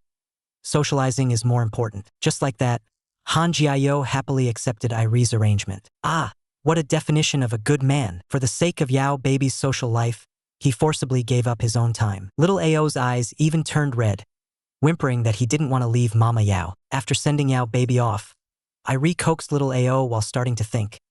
What on earth should she do about that love rival? You could tell just from Zhu Yi's eyes, he has feelings for Yao baby. But Yao baby is so outstanding. People like that will always pop up around him. How is Irie supposed to confront the other side head-on? It's really headache-inducing. Guys, I've noticed you don't seem to like commenting very much. Are you afraid people will find out you're watching this kind of super handsome and good-looking video? Remember to leave more comments. I can see them all. Speaking of how anxious the baby is about Mama, little Jiao definitely counts as the most sensible type. Han Jiao arrived at the restaurant as agreed, only to find that after all the fuss, only Zhu Yi was there. With only Zhu Yi present, Han Jiao facing him alone was clearly a bit restrained. He had originally thought this was a get-together among classmates. Zhu Yi spoke first, apologizing for his previous words and actions, but Han Jiao still looked completely confused. He could only stand up and find an excuse to go out and ask what on earth was going on. Walked over to Irie's side, and in order to keep a close eye on Yao baby, Irie handed Jiao over to a colleague to watch, then drove himself to stand guard at the restaurant entrance. Every 5 minutes, he would call to ask how little Jiao was doing. If it weren't for that adorable colleague, he would have exploded long ago. But Irie was anxious at this point too.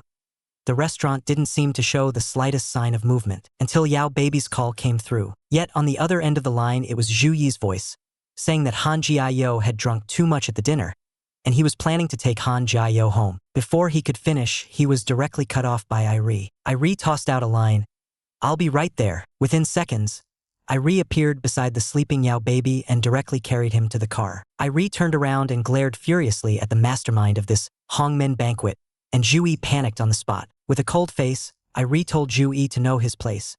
Don't even think about claiming someone else's person as your own.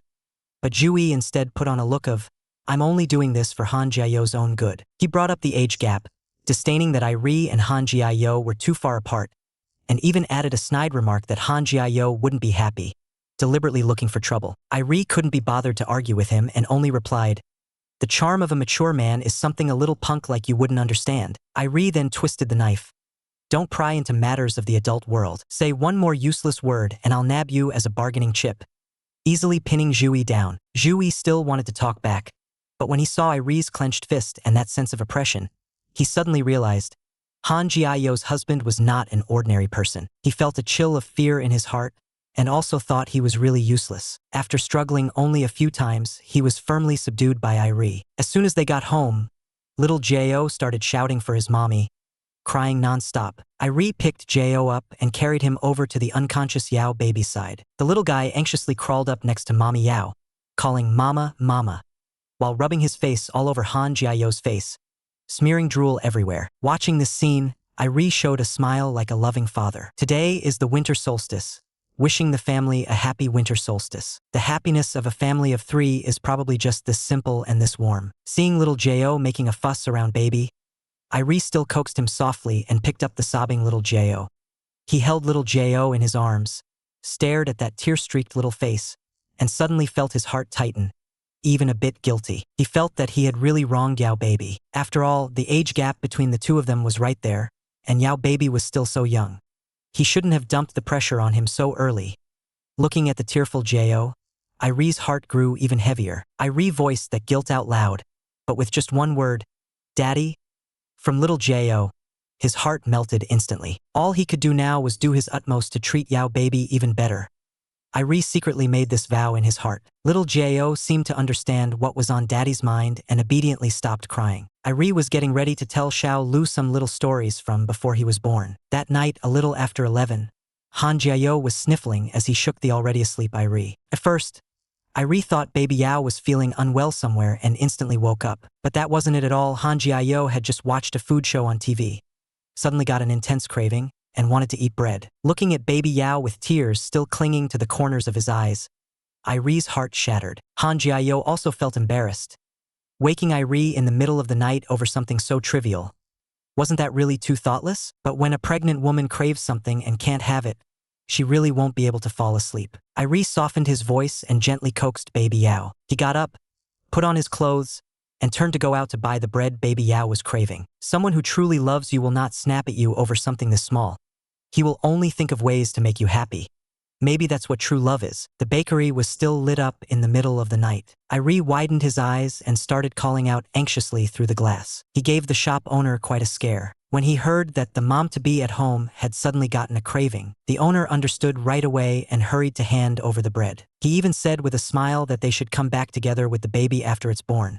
Today they had really met a good person. By the time Irie rushed back home, baby Yao was already asleep. Watching baby Yao still mumbling, "Stay with me," in his dreams, Irie couldn't help but start sobbing. Irie also felt his chest heat up where he'd been touched.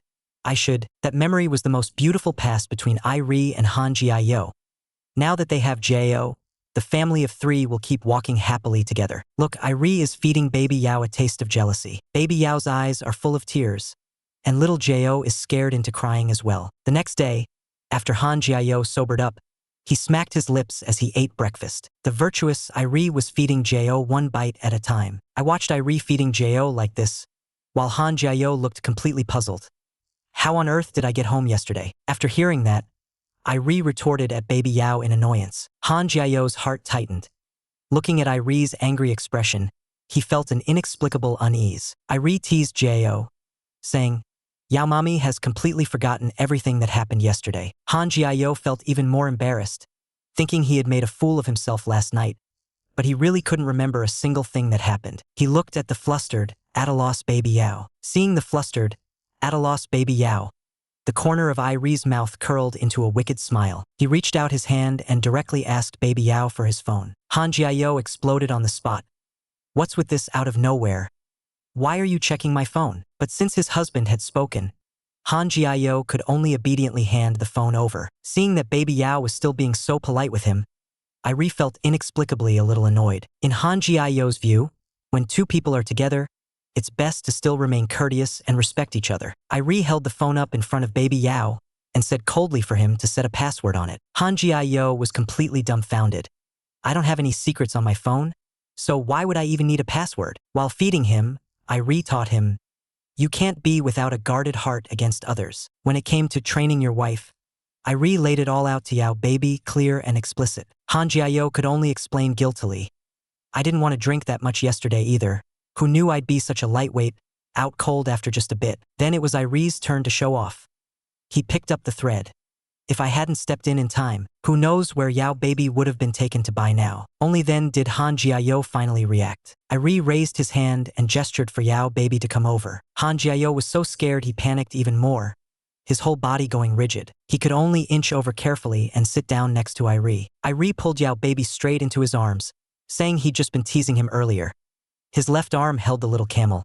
His right arm held Yao baby. The sensible Han Jiao immediately lowered his head and apologized. But Iri turned his face away, his voice dropping low as he started talking about his own grievances. I really was angry at the time.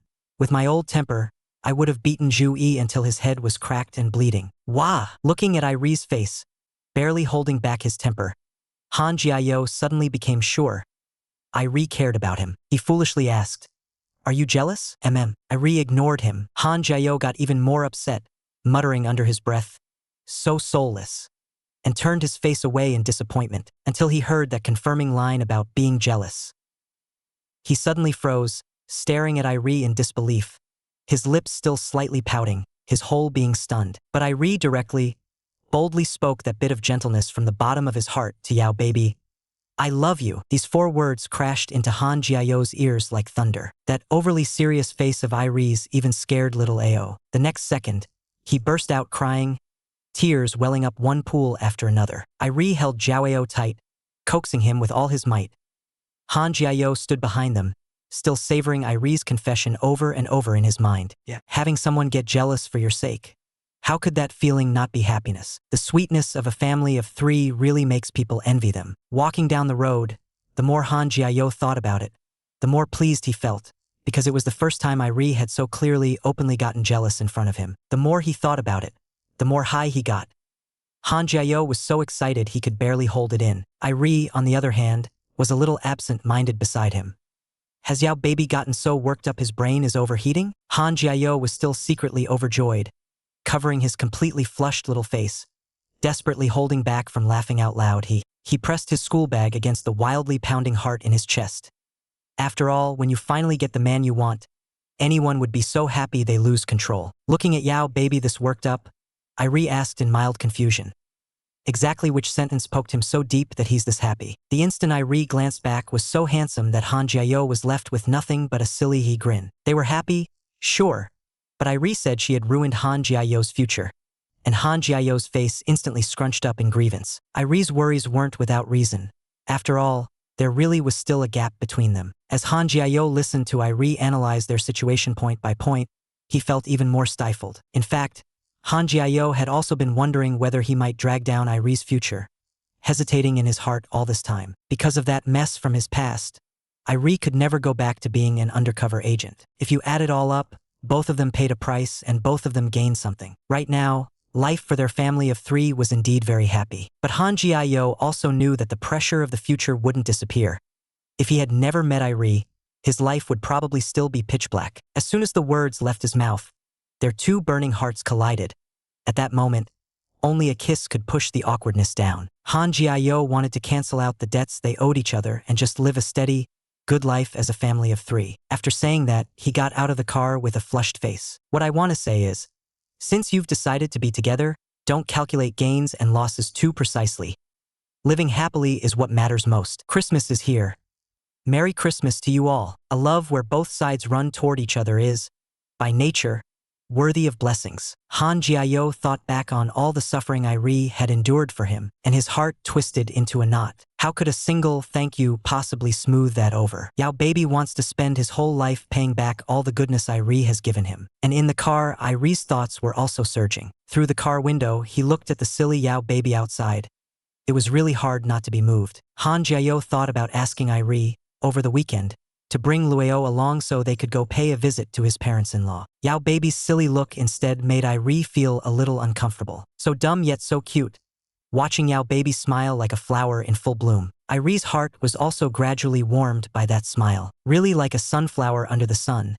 So warm that people just want to stay close forever. Iri stopped walking and just stared at Yao baby's back, unable to bring himself to leave for a long time. He thought of the days right after little Luo was born. Iri held Yao baby's hand and went to see Zhao in the incubator. Looking at the sleeping Zhao, it felt as if all the grievances from before had suddenly been washed away. 2 lonely people created a new life, This is where the light begins. From this moment on, there was one more person in the world they couldn't bear to let go of, and one more bond weighing on their hearts. Yao Baby lifted his eyes and looked over, his gaze so sincere that one couldn't dodge it. The corners of Irie's eyes grew hot, and tears of happiness just slid down like that. Love should be two people running toward each other, not one crushing themselves into the dust. That day, Han Jiao stayed home and painted with Jiao. The little guy was very serious as he wrote his own pet name, a beautiful little duckling. When Ao was a bit older, he could clearly call out the two words mama, his voice crisp and soft. Han Jiao felt his eyes grow hot as he listened,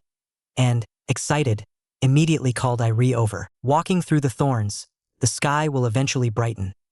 The life of this family of 3 has finally settled down securely. May they always live happily. Alright, everyone, that's it for this story. I hope you'll continue to support my next work as well. Thank you so much.